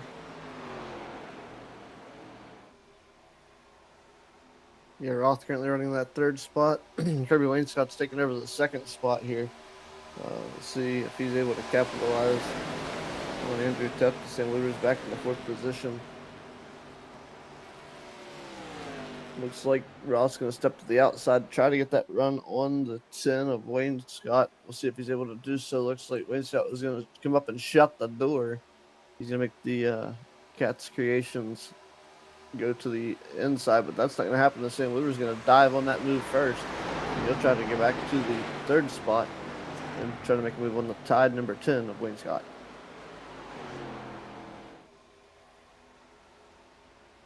Yeah, I just don't know that Sam's got the tires to make that inside lane work the way he's wanting to, but he's holding pretty strong to be on older tires. He's been relatively fast all day, so this is not really too surprising here, but the tire disadvantage is probably going to catch him at some point. Yeah, it's gonna catch him pretty quick. He's actually running just a little bit slower than your race leader Andrew Tepp. As Aaron Ross gonna make his move on the outside there. Gonna make it have a little contact just a little bit. As they were able to avoid the big catastrophe and the big wreck as they worked their way through turn 3. So a little bit of contact happened there. We're able to keep it clean and green. And it looks like Kirby Wainscott ran a little bit different of a line that time. Kind of went entered high, turned down low on the exit, potentially trying to get a little bit of return out of that car. You know, as we interviewed Andrew, he was talking about how tight the cars are, and we've seen a couple of YouTube chats about how tight the car is. So these guys probably experimenting with a little bit different lines and stuff, trying to make up some ground here. But if they keep battling out like this, they're going to let Andrew Teff pull away from him, as he's already out to about a 0.6 gap. But it does look like Kirby Wainscott now pulling away from third place is starting to reel him in here. Yeah, there could be a trade-off, like we were talking earlier in the session here, with the drivers being able to run the car in harder, you know, and hopefully it doesn't lean on that right front and push real hard. You know, they use the throttle and turn the car on that right rear tire maybe. Yeah, I'm kind of curious if you could do these like the old Gen 4, where you kind of enter into the corner, don't let all the way out of the gas, use the brake, and it kind of helps the car plant on the right rear a little more. It helps the car turn a little better, gives you a little more grip on that right rear, and it causes it to wear down a little faster. That way you're kind of looser. Yeah, there's potential. It's definitely somewhat of a finesse technique to drive these cars, and I'd hate to see how they handle in a pack at Talladega, you know, under speed. Like, I know they're fast now, but these things could probably get around like 220. I believe the last super speedway we did in these things, you could literally push and they don't overheat. They were nose to tail almost the entire time. That's awesome. That's tight pack racing for sure. Yeah, and I mean, if these things are not bad to overheat, that does make for some good super speedway racing. But I'm kind of curious to see them at like a Richmond or maybe even a Martinsville with as tight as they are. Maybe even potentially doing like an open setup concept here. Maybe get like a setup shop to promote and build a set for them, but loosen them up a little bit. Yeah, that would be interesting to see how that would play throughout everybody's different settings here, is, you know, different offsets, and their brand of manufactured wheels, and seeing whose setups work best under which brand of wheels. I was looking here at the laps led factor of today, and so far Sam Luber's has led 65 laps, the most of everybody here today, and second most laps have been led by Kirby Wainscott at 11. Andrew Teff at 9, who's currently out front and building that lap lead count, so he could potentially still lead the most laps today, but he's got to lead from here on out. Alex Teff's led 8, as well as Matt Metler, who's out of this race, led 3 earlier, and Brian LaPratt was out. Brian LaPratt has left 1 lap. Maybe at 1 at 1 machine, so Sam Luber's on top of the lap sled chart at 65. Yeah, and so speaking of Sam Luber's, I mean, he fell back to that 5th place spot, but he's already back up to 3rd, actually starting to reel in Kirby Wainscott a little bit, and Andrew Teff, it seems like. So he's got something figured out with this car that everyone else doesn't here. Yeah, there's a lot of things that you can tweak on and get cars going around here to help them get around the racetrack. Like you said, a little bit of braking points, a little bit of technique, maybe pivot the car over the weight of the car around, so throw it on a different corner just by simply dancing a little bit with the gas and the brake pedals. It looks like the 2 of Mike Fudge coming down pit road again. Let's go take a look at that hot rod, see if he's got any damage. I don't believe he does, but maybe coming in for a little bit of an early pit strategy here. You have to be careful though. It's we're still 51 laps out. I think we were talking 40 something, I believe is what Andrew had mentioned when he Yeah, was... about 42 laps, I believe is what he said earlier. But we did have a little bit of a battle going on between the 45 machine of Ryan Warp and Brian LaPratt, but Brian LaPratt was able to get around. I'm looking through the inside of Aaron Roth now. Another one of the guys that's been running towards the front the entire time. Now actually having to work his way through some of this dirty air and make passes here. And speaking of Aaron Roth, that 57 machine, he is our biggest mover besides Sam, who is up 4 spots currently. Aaron up 4 spots as well. Oh, Kirby. Oh, go ahead. That was Alex Theft. That was Okay. big move to the inside there. I think he's trying to avoid contact with the outside wall. Did a big jerk to the wheel, even wear up some of that tire. They're making that big, fast maneuver across the racing surfaces. Now it's looking at Kirby Wainscott trying to hold off Lubers for that second spot, but Lubers going to take over second in the 16. So he's tires. It seemed like he was just kind of hanging with these guys a little bit. They're, like they said before, not going faster, not going. Everybody else is slowing down. Yeah, he's just doing a phenomenal job at keeping the pace. That's all it is. Like, he might not be the fastest on the track right now, but he's definitely keeping the same lap times. As a matter of fact, let's pull up the last lap times here. I mean, he's not too far off of Andrew Teft there, but he's running a lot faster than everyone between 3rd and 5th. Breaking news: Black Flag Mike Fudge, I believe, too fast exiting pit road or an unsafe pit exit has to come back down to serve that black flag. That's very unfortunate for Mike Fudge there, but let's also go take a look at best lap times for today. So it looks like Lubers with the 41.53, Wainscott to 41.53. Oh, 21 of Morris, 41.51. I believe that's going to be the fastest lap of that 21 of Morris there. Yeah, so far that is the fastest lap of the race by Rob Morris Sr. And he's got a very competitive machine. If he just kind of figure out his corners a little bit better, he'd be able to potentially be a front runner in this one. And it looks like Kirby Wainscott starting to fall back again here, as he's lost another 2 or 3 positions, and it looks like he potentially might lose one to Aaron Roth in the 57 machine. Not quite sure what's going on with Kirby. He might be trying to save a little bit of fuel, maybe a little bit of tire. But we'll check back in with him shortly as Brian LaPratt looking to the inside of Alex Teft. Alex Teft's going to get a pretty good run coming out too. Oh, they're door to door. And it looked like that Kirby Wainscott got super loose coming out too as well. Almost had 2 separate incidents there.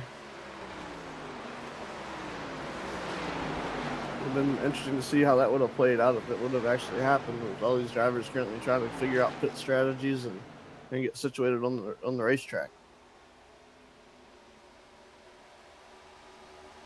Andrew Teft out to a 2.5 lead over Sam Lubers. We'll see if Lubers is able to reel him in that number 16 machine. Brian LaPratt in 3rd. Alex Teft hangs on to the 4th spot. Kirby Wainscott currently rounds out your top 5. There's a tight battle throughout the field as Aaron Roth looking to the outside. We'll see if he's able to draw the momentum up on Kirby Wainscott. He'll pull to the back bumper. He'll pull to the inside. Try to make that pass. Well, see, I mean, these things are tight. Would you even think about throwing a slide job in the corner? I mean, yeah, probably, but if I'm in this second little pack here, I'm going to try to get everybody in a line and work together, as Andrew Teft's literally pulling away from the field right now, up to a 2-second lead, almost a 1.5 on Lubers here, but he is starting to reel Andrew in a little bit. Yeah, Lubers trying to reel him in a little bit last time by.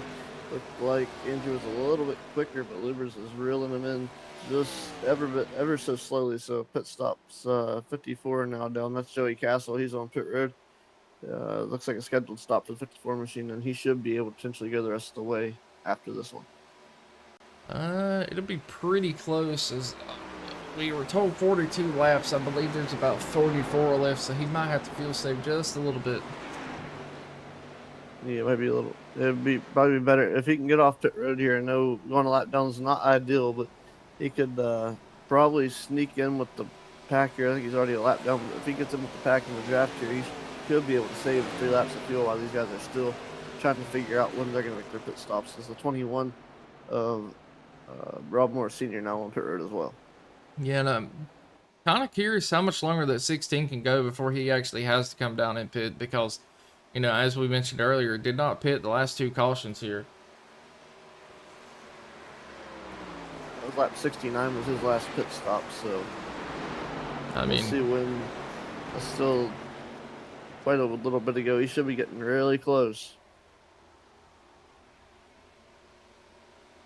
And if Sam Lubers comes down pit road, that just opens the door for Andrew Tuff to stay out front and potentially be able to come down, get a gas and go and take this thing to the finish. Potentially. hey, do me a favor and check and see if we are still live because it looks like it's frozen. Yeah, I can do that.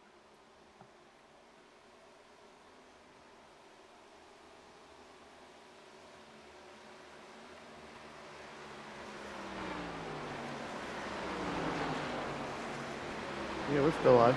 Okay, I don't know what was going on. For some reason, it was frozen on my side. I was a little confused there, but let me do a little bit of math here. You said he came in on lap 69? Yep. So I'm seeing here, lap 69, so 42. Yeah, he's currently 41 laps out, so. But between caution laps and stuff, I'd say he'd be coming in by lap 115 or so. Yeah. Yeah, we'll see if he decides to do so. Yeah, let's see in there in the chat that Tony said that he let the leader get away. He's gonna have to stop for fuel for sure. And Fudgel's falling off pretty bad there. And fortunately, that penalty not gonna help him out any, and so he got that taken care of. But he's now 2 laps down, I believe. And Brian LaPratt finally working his way up through the field back into P2. And been one of your front runners almost the entire race here, so be looking for him to actually catch up to Andrew Test as he is making up quite a bit of time on him now here. That he has finally gotten to a little bit of clean air. Yeah, getting that clean air. I mean, look at what it's done for Andrew Tufte. He's gotten out away from everybody, and he's been able to maintain that 2.5 gap over Brian LaPratt. So whatever he's doing, he needs to keep doing it and carry it out through the course of the rest of this event. Yeah, now that we started lap 110, I can officially say pit road is open to be able to make it to the end here. But as you said, you know, got a couple of Green-White-Checkered, so I'm thinking they're probably going to wait, like I said, till about lap 115 or later here.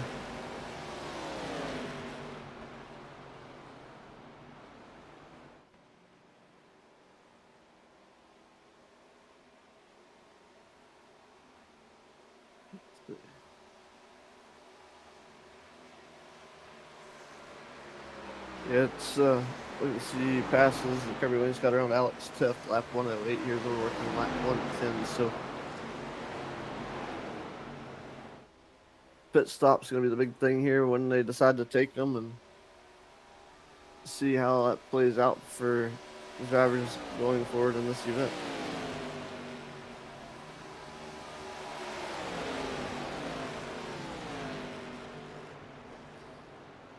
It's always great to spend a Sunday morning at the racetrack, and unfortunately it's starting to be a little warmer. We're in another cold spell here where I'm at, so we'll see how that goes to Ryan Warp now on pit road.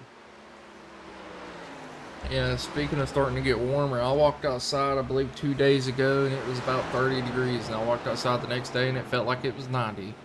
I wish it would just make up its mind. Oh yeah, it's definitely playing with the sinuses and everything, and plaguing a few people. But here we go. Looks like we got more drivers. Looks like Kirby Williams got down pit road, so he'll give up his spot. Relinquish to 6th. Ryan Warp now off his pit stop 24.2 seconds. And yeah, I believe we're on Warp taking 4 tires. We're going to keep checking on Kirby Williams here and see if he does any kind of a tire strategy. Williams pulls in to his box. And a good stop there, and didn't have to back up or change anything. He's right on the money, and it looks like a 2-tire stop so far. So right side's definitely going on that number 10 machine. We'll take a look at the left side and see what he decides to do here as the right side's down. And looks like it's going to be a 4-tire stop for the 10 machine. So Todd going to clean up all 4 rubbers and send him back out with 4 fresh shoes and see what he can do sneaking around the racetrack. Yeah, and it looked like Ron Ward got a pretty slow pit stop there. He may have had some optional, just a little, try to get a little bit there, maybe help the aerodynamics of the car a little, maybe. Maybe the reason for that. It looks like Aaron Ross trying to get around Mike Fudge, a lap car here at the moment. Able to do so. Got a little bit of a battle back here, it looked like, for a moment between Alex Teft and the lap car, but they got that settled out here. Andrew Teft still leading. Brian LaPrat closing in on him with the help of Sam.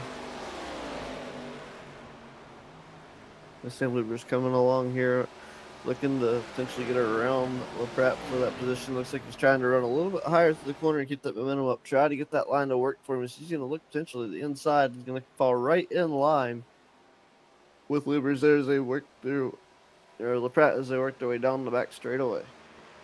Yeah, and I feel like he's just going to keep using LaPrat to save a little bit of fuel, but also try to get caught up to Andrew Teft here. But I really don't know how many more laps that 16 can run here. I feel like he's got that extra thick fuel line, you know, a couple extra gallons of gas or something.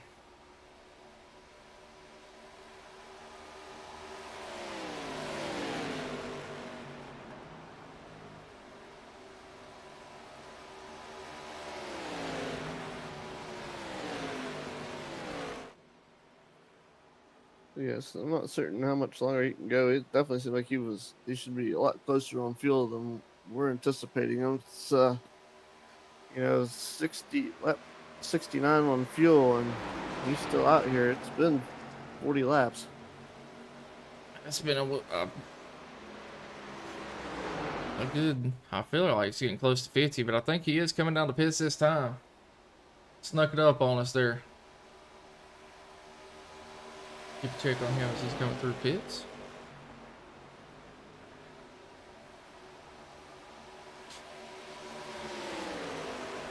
It looks like LaPrat was able to get around Andrew Teft for the lead.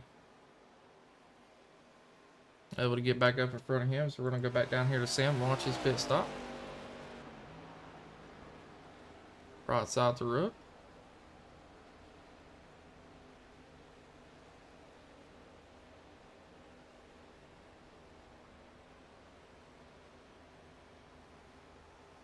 Four-tire stop for him. We're going to hop back on board with our leaders here, as this, I believe, is the closest battle. He was able to get 47 laps out of that field. So he should be good to go to the finish now. We'll see what the 16 decides to do here with the rest of this race with 33 laps remaining. Yeah, everybody but the top 4 come down to pits here at the moment, so gonna be scored a lap down, but once the top 4 come down to pits, everybody should be pretty much grouped back up to where they were, I would think. But Luber should be gaining a little bit of time on our leaders, as he was currently sitting third before he came down to pits, as you see LaPrat getting into the wall a little bit there. Yeah, able to save some. He'll have fresh tires and 4 new sneakers, and he'll be able to run down everybody here. Don't know, you kind of just want to be right there with them for the most part. The way that the tires work here and the length of the pit stops. Just kind of want to be able to stay with them and be able to get back around to take the race lead when the time comes. Because Luber's definitely in the position to do that. And even, to be honest, lap 85 on fuel for Alex, and if your front 4 can actually, if they could go 47 laps, they could make it to the end of this. Maybe. No, I believe we had about 60 laps to go at the last caution, so I'm pretty sure they're going to have to come down to pit here. Well, 15 laps or so to go. Imagine. Doing some quick math here. Off the top of the old noggin. Yeah, that's why I was asking about a potential 2-tire stop. You know, if they could run this fuel out and have about 15 or so laps to go, I think 2 tires could potentially work. I mean, the cars are pretty tight. It'd kind of loosen it up for a few laps, I would imagine. But I've never really driven these cars, so I'm not 100% sure on that. Right, me either. So it'd be interesting to see how that works out.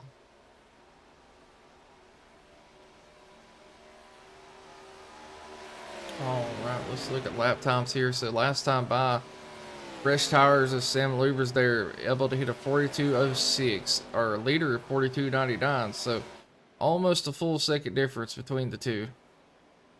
This goes to show how strong the new tires are.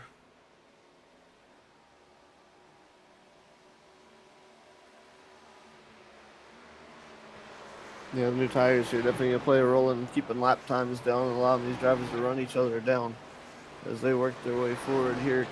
The 101 of Ryan LaPrat, your racer, Andrew Tept in the second spot. Now Aaron Roth in third. Alex stepped to 43 in fourth, but right there's a slight difference here between those drivers.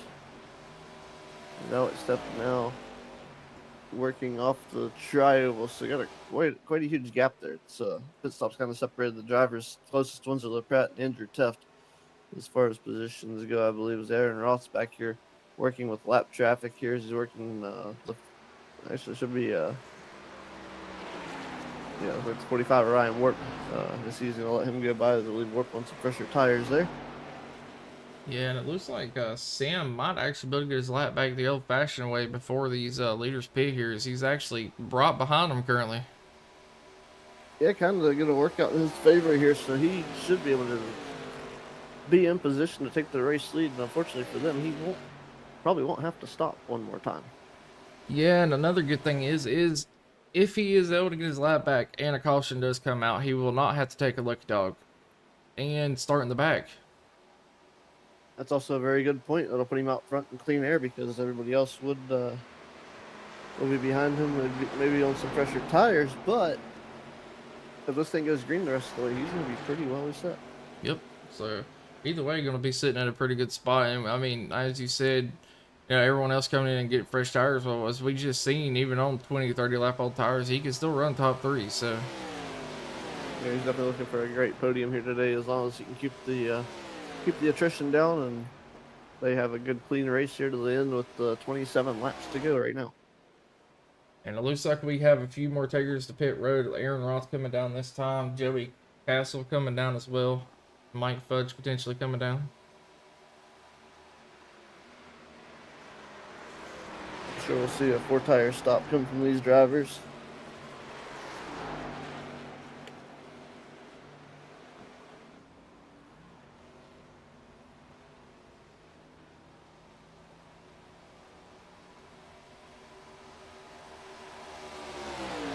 Yeah, I'm still on board with our leader here, as Andrew Tech did come down, and it does look like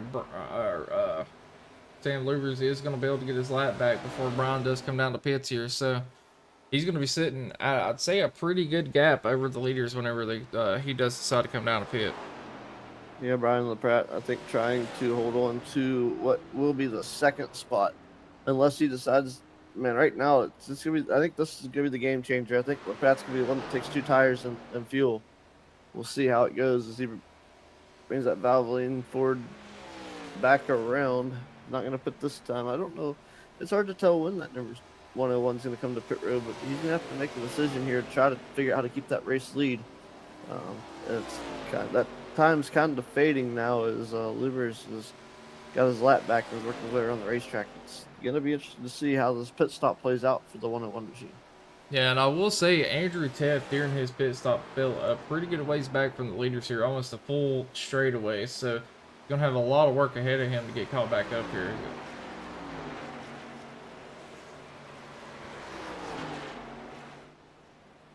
The story to be told is the pit stop of the 101 of LaPrat. We'll see how he manages this. I'd say making the stop now while he's got the distance is probably the best option, but he's probably going to try to be able to maintain that rubber as well. Yeah, I'm potentially thinking that 101's trying to push as far as he can and praying for a caution at this point, as he's falling pretty far back from Sam here at the moment. Comes the caution. Oh, Alex Teff's got a meatball flag, so issues for the 43. As he has smacked the outside wall, a lot of damage to the right front of that 43 car.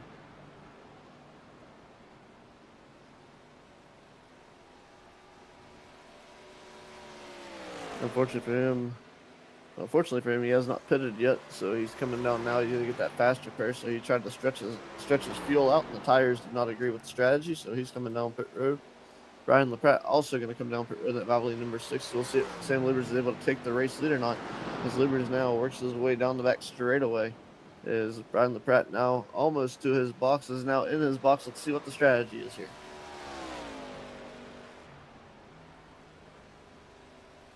Definitely seeing some right sides on this machine. Liebers now working his way out of turns 3 and 4.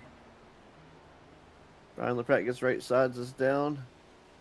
And this is a 4-tire stop for the 101, so no strategy call here. He's going to take all 4 fresh sneakers and just enough fuel to get it done as he rolls off. And Liebers now working his way into turn number 1 and 2, right in the middle of the corner. Looks like LaPratte's going to make his way off pit road, and he's going to have to see if he can reel in your race leader, Liebers. Last lap 42.241, so we'll be looking at lap times here. As Andrew Teff had made his stop, he is on the Speedway now with a 41.821 second time. So these new tires might play a role in allowing LaPratte to run down Liebers. Yeah, but he's got to make up a 10-second deficit here, so it's going to be a pretty hard one to do, as, I mean, Liebers has done pretty phenomenally well on older tires. I mean, he's very consistent with his lap times here. Yeah, that's what I'm kind of interested to see how it's going to play out and what he can do with them, because he's been very, very consistent and very talented in keeping his car rolling forward in the field with the talent we got here today.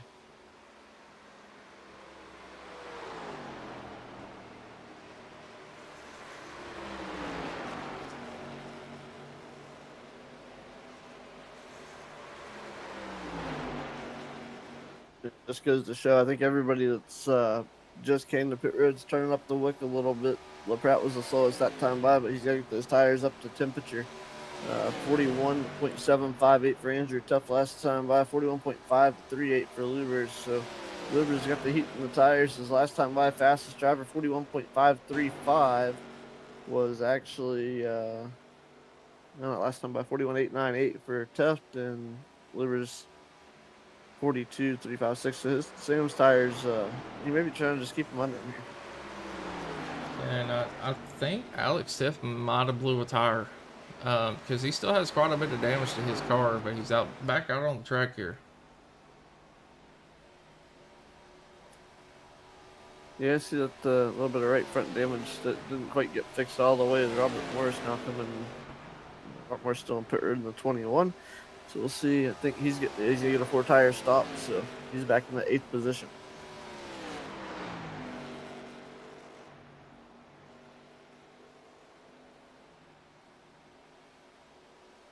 Last time by, fastest driver on the racetrack, Andrew Taft, 42.159, trying to reel in Sam Liebers here. About a 6-second deficit. He's got to try to make up in 20 laps. It's not impossible. So Sam's out there running his lines, and he's right. Alex Taft right there with him. Alex trying to get the lap back, I believe.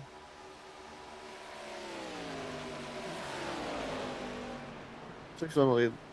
Central lead lap. That might have wasn't a battle for position though. Yeah, he's a lap down. He'll be trying to get a lap back. Yeah, and Andrew Tate, ever since he's got that damage fixed to his front end, has been one of the fastest cars on the racetrack here, but he's closed in about 0.7 seconds over the last 2 laps, so he is making up time, but I'm not sure if he's going to have enough time to get it done, as the tires are going to start to equalize the more laps they run. Yeah, the worst thing I think for Sam Liebers just recently here was he had to work around Alex Taft. I think that might be what allowed Andrew to reel him in just a little bit there. We'll see if that's the case. Andrew was faster, don't get me wrong, but I think that might have been the reason for it. His last time by 42.3. So yeah, Andrew's still putting some good lap times down as Ryan Warp's now getting his car settled in for this final run. 43.031 last time around, so he may be feeling a little bit tire deficit after his last pit stop, but that was lap 111. So it's been 21 laps ago, so he's probably feeling a little bit of an issue now after having to push that car to try to hang on to that top 5.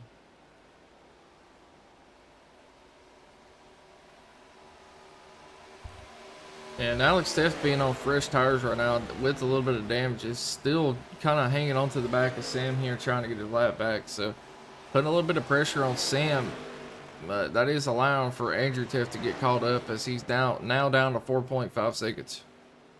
Yeah, Andrew Tuft hanging on to that second spot, but he's looking hard down the racetrack, trying to reel in Sam Lubers. He's definitely putting the laps down here.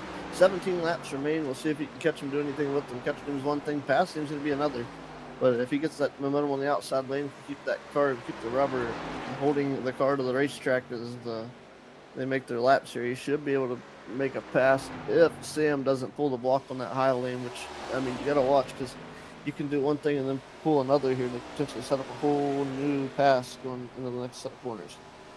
That is true. Brian LaPratt able to get around Kirby Wainscott to take back over the third position here.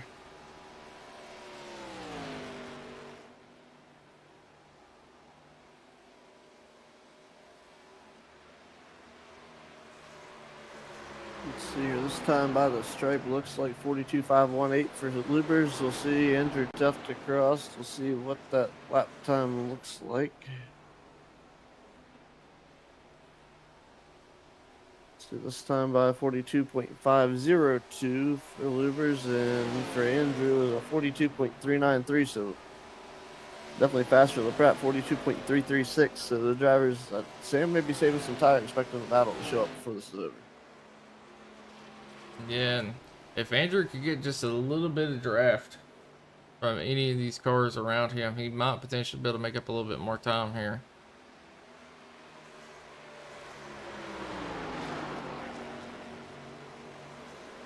Yeah, he's going to have to get some draft with some help from the 54 of Joey Castle, and there's potential that could be a thing.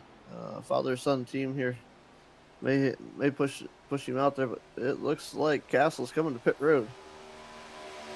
And he is. So it looks like that car not handling the greatest, so that's going to leave Andrew out there by himself. And I just remembered something. One of the drivers being replaced by their son today. Yeah, Joey Castle is Andrew's son. He didn't get replaced. Okay. He's allowing him to race today. Okay. And it looks like Joey coming down two pits this time. Yeah, car looked like it was ill handling there, so hopefully able to get that fixed and come back out here. So 13 laps remain, and Sam Luber's trying to make it happen here at Michigan.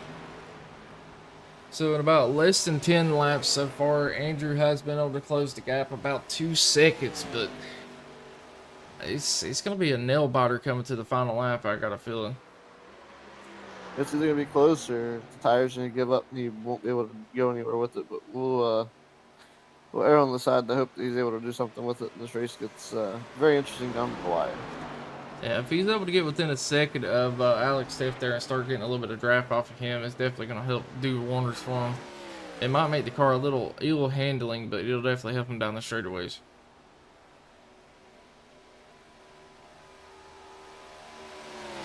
Luber's still with the race lead, and he's still got a 3.5 second lead over Andrew Tuft. Last time by 42.6 for Luber. So Andrew's found something to be able to keep that car staying in the momentum and keeping it quick here that Luber's maybe not able to stick with here. And I do want to, bring a couple of drivers here. Brian LaPratt currently sitting P3, was making up time on our leader, but he is not going to have enough time to make up the 7-second deficit in the 12 laps here.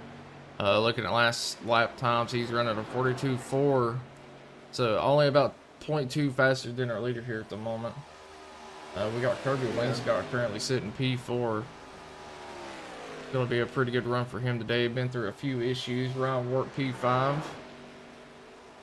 Trying to see if he can get caught up to Kirby Wainscott here. Yeah, unfortunately, breaking news from the 54 pit, that car is back on the hauler and their day is done here in Michigan. Aaron Roth's currently P6, and rounding out your leaders are rounding out people that are close to being on the lead lap here is Alex Tift, as he's the first person a lap down. We got Robert Morris currently 1 lap down, and I believe Mike Fudgestell on the track only 2 laps down. So 10 The, laps to dog, the go. Bloodhounds are on the hunt. Andrew Teft can see your race leader and his brother right in front of him. The question is can he keep the RPMs up, the rubber content on the tire, and able to keep that car gripping well enough to get to your race leader and make a pass? As Andrew Teft still is about 2/10 faster than your race leader just about every lap. So we don't know if Luber's is saving tires or if he's just trying to run too hard and allowing Andrew to catch him.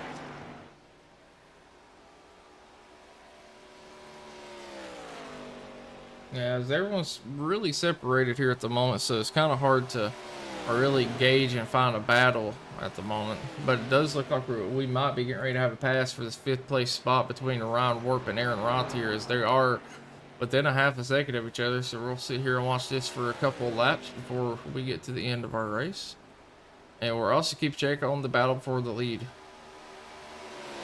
It's about 2.5 seconds gap now between Lubers and Andrew Teft. So hopefully Andrew's able to reel him in here and potentially get a run here at the end. It's been quite the race here. Watching these guys battle side by side. As Alex Teft here may actually, this could be a slingshot move. I don't know that Luber's not running hard enough to get away from the 43 is a good strategy here. I'd be afraid that Andrew uses Alex to slingshot him around both cars. Yeah, that is a fair point, but Aaron Roth able to get around Ryan Warp for the 5th place spot. It looks like Ryan Warp a little bit off the pace, so as Aaron Roth is just quickly pulling away from him here. And we're going to go back up here and keep a check on our leader, as this gap is now down to 2.5 seconds, 8 laps left. Getting ready to cross for 7. And next to the YouTube chat, we got at least I didn't crash anyone. I hope I had fun, could do more. But yeah, I had a great time. Thank you guys. Hope y'all stay safe and healthy and strong from Joey Castle. Appreciate you. Thank you. Yeah, thanks for racing, Joey. Glad to have you, and hope you had a great time. 2.4 seconds here. Andrew Teft, he's not really gaining anything on Lubers right now. They're about even. It's about corner to corner efficiency here, and I think that's the difference. That Lubers is better in one corner and Andrew's better in the other. It's both ends of the racetrack. A little bit different. Andrew may be a little bit faster overall, 42.614 last time by, and Lubers 42.745. But as far as reeling them in, it's a 10th a lap now. Things are slowing down for the 999 mission is here. A 42.580 last time by. Lubers 42.697, 2.3 second gap. I tell you, Andrew's really able to keep his momentum up, but we're there and they're entering the corners at different speeds. It's changing the way that this race may actually outcome. And this is what I was talking about earlier with these tires kind of equalizing as the run goes on here. So it feels like Andrew's only hope is going to be if Alex is able to drop back a little bit, potentially help him with a little bit of draft there. Yeah, but these things, they don't draft very well, as we witnessed earlier. You can get up behind somebody, but you got to be able to tuck it in and stay there. Or you're not going to be able to hang on with them. That's a very good point here, as we're currently working 5 to go this time. See, if I was Lubers, I'd be watching my mirror, because if Andrew Teft or Alex starts to try to drop back to Andrew, I think I'd be dragging my brake and trying to use them to keep pushing me. And I mean, it's two of them. Neither one of them are going to be able to put together a run with extra help. So you could potentially just keep blocking them and just mirror drive to the end of this race. Use your spotter to your advantage and just keep the blocks coming. Yeah, it is fair, as I believe our leader is getting ready to come up on the lap car of Mike Fudge in that 2 machine. And I mean, I could see that, but at the same time, I mean, he has a pretty decent gap, and by the time Alex drops back, or it's only 4 laps to go, if he does, it's going to be really hard for them to get a good enough run to get caught up here. Yeah, it would go pretty quick, I think, but we'd see. It may make it interesting. This lap traffic may be just what Sam needs to help seal the deal. To make sure that Alex and Andrew can't put something together if they decided to. Ooh, lap car in the wall a little bit. That was almost treacherous there. He almost came down the racetrack into the 16. He's able to get it off the wall cleanly. Be able to keep rolling here. 3 to go. Yeah, that time's expiring here pretty quick, and Andrew is actually slowed down. He's slower than your race leader now, so that hope of momentum, I believe, is going to fade here for the 999 Andrew Teft. Yeah, it just goes to show how strong this car, the 16 machine, has been today. I mean, out there on a little bit older tires, not once, but twice, and able to, you know, keep a pretty decent pace, even running slower laps for a little while, but still, tire advantage, just able to save his tires so much better.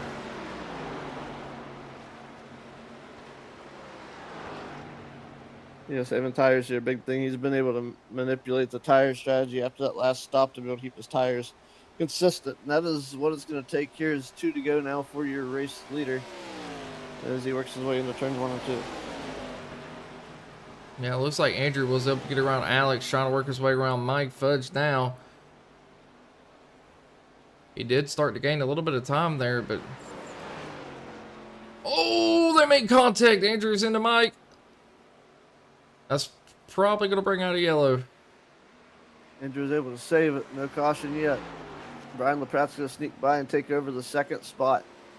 He's not going to have anything for your race leader, but Andrew Teft's still rolling here in the JEG-sponsored ride, so all he has to do is work on finishing this. But Kirby Wainscott's reeling him in. That may lose Andrew a few more spots. Yeah, and I mean, unfortunately, last lap, 16. Well, not unfortunately, good for him, but unfortunately for everyone else, they're not going to have no time to catch up to him. As Sam only has to cruise here, has almost a 6-second gap to second. He could probably, you know, just cruise through the corners, let off the gas, and coast to the line here.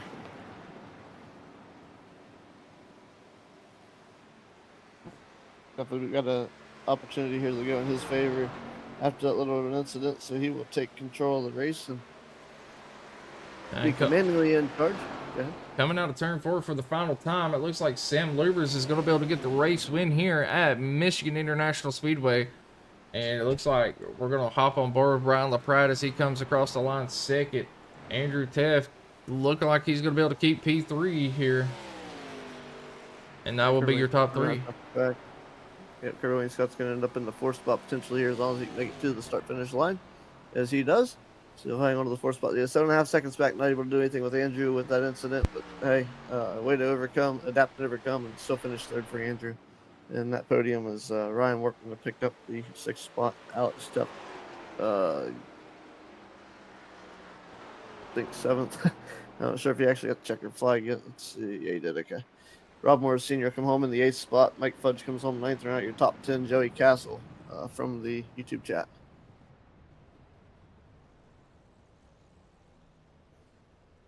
All right, we're going to take a minute and watch this 16 car do some sweet, sweet burnouts here.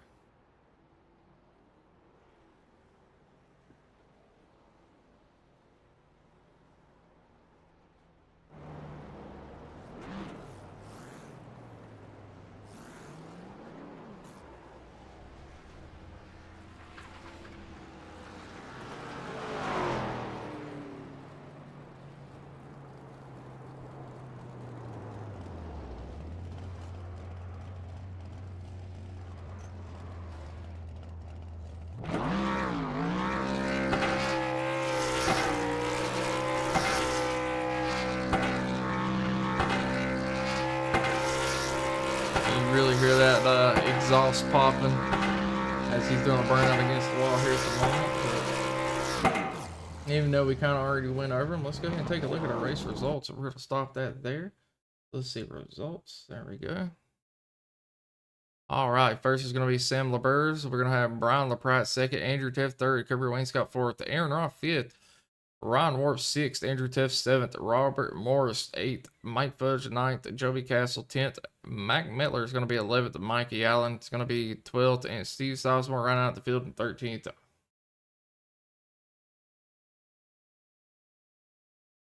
And how you feel about doing some interviews, bud? Sounds like a great time here. We had a few drivers kind of adapt and overcome to the attrition, and a few that were able to keep things rolling when things get a little tough.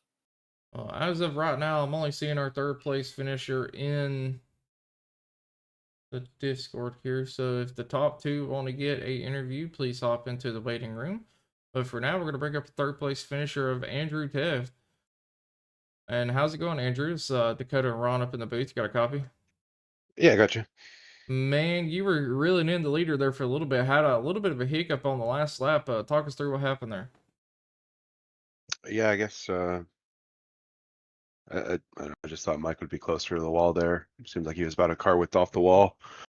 And I didn't want to lift because I was going for it, so I guess we just got together. But yeah, I wasn't gonna catch Sam there anyway. I probably should have come in a few laps earlier, or maybe tried the 2 tires you were talking about. Well, overall, I mean, after you got that damage fixed after the second caution, your car was an absolute rocket there. And I mean, how do you feel about Sam able to stay out on older tires and still stay within the top 3? Yeah, I don't know if it was a weight thing. These cars are pretty heavy, and I know he had a lighter fuel load. I was kind of wondering how he might be keeping up there on the older tires, but figured I'd have a shorter stop when we made the final one because I'd probably need less fuel. But yeah, I think I just let him short pit me by too much. Just needed to come in a few laps earlier, and the advantage I had on fresher stuff kind of balanced out toward the end there. Yeah, fair enough. Well, congratulations on your third place finish. Ron, you got any questions for him? Just a stellar run for Andrew here to come up with the third place finish and still manage a podium after that incident there coming to the final laps. Yeah, just yeah, these cars can kind of take a beating. You can door slam quite a bit and not get spun, so they're a lot of fun. I was a little surprised how easy they are to kind of damage, especially that second run. I gave Sam a little shot on that restart just to help him get up to speed, kind of like normal, and I don't know how much damage I had, but definitely broke something in the front of it, and I was slow as heck. And then a couple of my teammates just grazed the wall a little bit and made quite an impact on lap time, just a little bit of damage. So just surprised how much of a tank these cars are, but how easy they are to damage also. But they are also really boxy, so I guess I could see how that would affect Aero pretty easily. Yeah, it caused a lot more drag and a bit more of a parachute-like effect. But yeah, stellar run to come up with a third place finish. The SRX cars definitely a handful to drive and takes a little bit of finesse and technique to get these things around. So congrats on a podium finish here today at Michigan. Yeah, it's interesting at a larger track with these. When we normally run them, it's either plate racing or short tracks. So kind of a new feel on a 2 mile. But it's been a lot of fun last night and tonight. Able to go side by side for quite a few laps. It'd be nice to get a few more cars out here. This isn't the most popular car on iRacing, but yeah, I enjoy them quite a bit. We were able to go to the first race ever as a family to Stafford for this series, and it's just really cool. So and they just look cool too. I like seeing them on the broadcast. It definitely looks, they're definitely racy, and you're able to make some solid maneuvers with them to make passes too. So it makes it fun to watch. Yeah, for sure. Well, is there anyone you want to thank or shout out before we send you out, sir? Yeah, congrats again to Sam. Really ran a great race. We did a practice race last Monday. He finished runner-up that race to me, so we switched spots today. But good race for him, and want to thank our teammates, servicemen, women, friends, family, and if you're interested in checking us out, head on over to racersleague.com. We've got 5 different weekly series going on right now, plus a bunch of other single events. We'll get some more single events added here shortly. We just wrapped up these 2 this weekend, but yeah, all of our info is on there. Discord invites, schedule, standings. So if you see something you like, message me on Discord. We'll get you set up.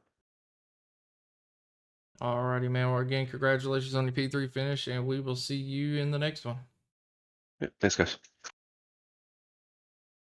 All right, still do not see our second place finisher, so we're going to go ahead and bring our race winner of Sam up here. And Sam, it's Dakota and Ron up in the booth. Got a copy? Yeah, how's it going, guys? Going pretty good. First things first, congratulations on the win tonight. Second thing, how do I pronounce your last name? So, because I feel like I'm butchering it. It's Lubers. I get it a lot. Don't worry about it. Oh, so okay, so it is Lubers. Well, Yeah. What's it today then? Heck yeah. Just wanted to be sure, but man, dominating win today. How were you able to stay out on the older tires and still stay top 3? It's a good question. I don't really know. I picked a line, and the car didn't fall off as much as everybody else. I mean, the setup in these felt really tight.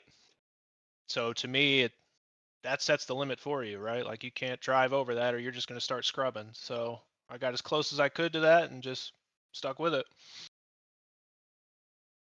That is, very good plan there. Very good explanation, actually, as a lot of people don't understand. If you push super hard and push past the limits, you're going to end up hurting yourself on a longer run than you will if you're just doing what you did tonight. Yeah. Walk us through a little bit of your race there. It looked like LaPrat had a little bit of something for you early, but ended up falling back. Did he have you stressed in here? Did Andrew Teth have you stressed there at the end as he was starting to close in on you? No, I mean, as long as I kept the draft, I knew I wasn't going to drive away. So I just tried to stay within the limit. And if any of them pulled up alongside, maybe push it a little harder to stay out front. But I wasn't worried about trying to floor it and get away, like they're going to stay with you in the draft. So just ride it out. Fair enough. Ron, you got any questions here for our race winner today? Not really a question, man. A fantastic run. It was awesome to see you be able to manage your tires after your pit stop, where Andrew looked like he was completely running you down and catching you, and you just stayed consistent and just quick enough to kept the race out of reach, and a good win for the 16 machine to come from 6th to 1st here today at Michigan. Yeah, thanks. I figured splitting that last run would be the play, and I just hoped that he wouldn't get there in time. I hoped he wouldn't find a drafting partner and start pulling up, and it worked out. Heck yeah, most definitely. Congrats on the race win. Back to you, Dakota. One more question before. One more question here. I rethink. Never mind. I forgot what it was. Sorry about that. Anyways, anyone you want to shout out or thank for helping you get it done today? The pit crew did a fantastic job. I wouldn't be anywhere without them. We just got this car last week, so I don't even have a sponsor on it yet. But I'm open if any sponsors come my way. Fair enough. Fair enough. I remember my question now. How many races have you done with Racers Elite? 0 official. I did, like I said, I've done the one race in this car. I joined right as the seasons were started and didn't get like the test race in. So I'm not in any of the official leagues yet. So these free races are really all I can join until the leagues roll around again next time. So I saw the test race for this SRX car and got the car and hopped in the practice and took the whole run to figure out you actually needed to downshift in the turns, and then showed up for this one. So I hope to do more in the future. Fair enough. Well, again, congratulations on your win, man. We're going to let you go, and I hope you have a great day, and we'll see you in the next one. Yeah, thanks a lot, guys. Yep. Well, Ron, I mean, pretty decent race today. You got any closing thoughts before we end this? SRX cars are definitely interesting. They seem like they got a lot of passing potential and 1.5-mile racetracks and different lines than what we normally see the usual week in and week out racing. And we look forward to seeing more of the SRX cars with the Racers Elite. Fair enough. And just in case anyone is wondering, I believe the next race will be Tuesday in the trucks.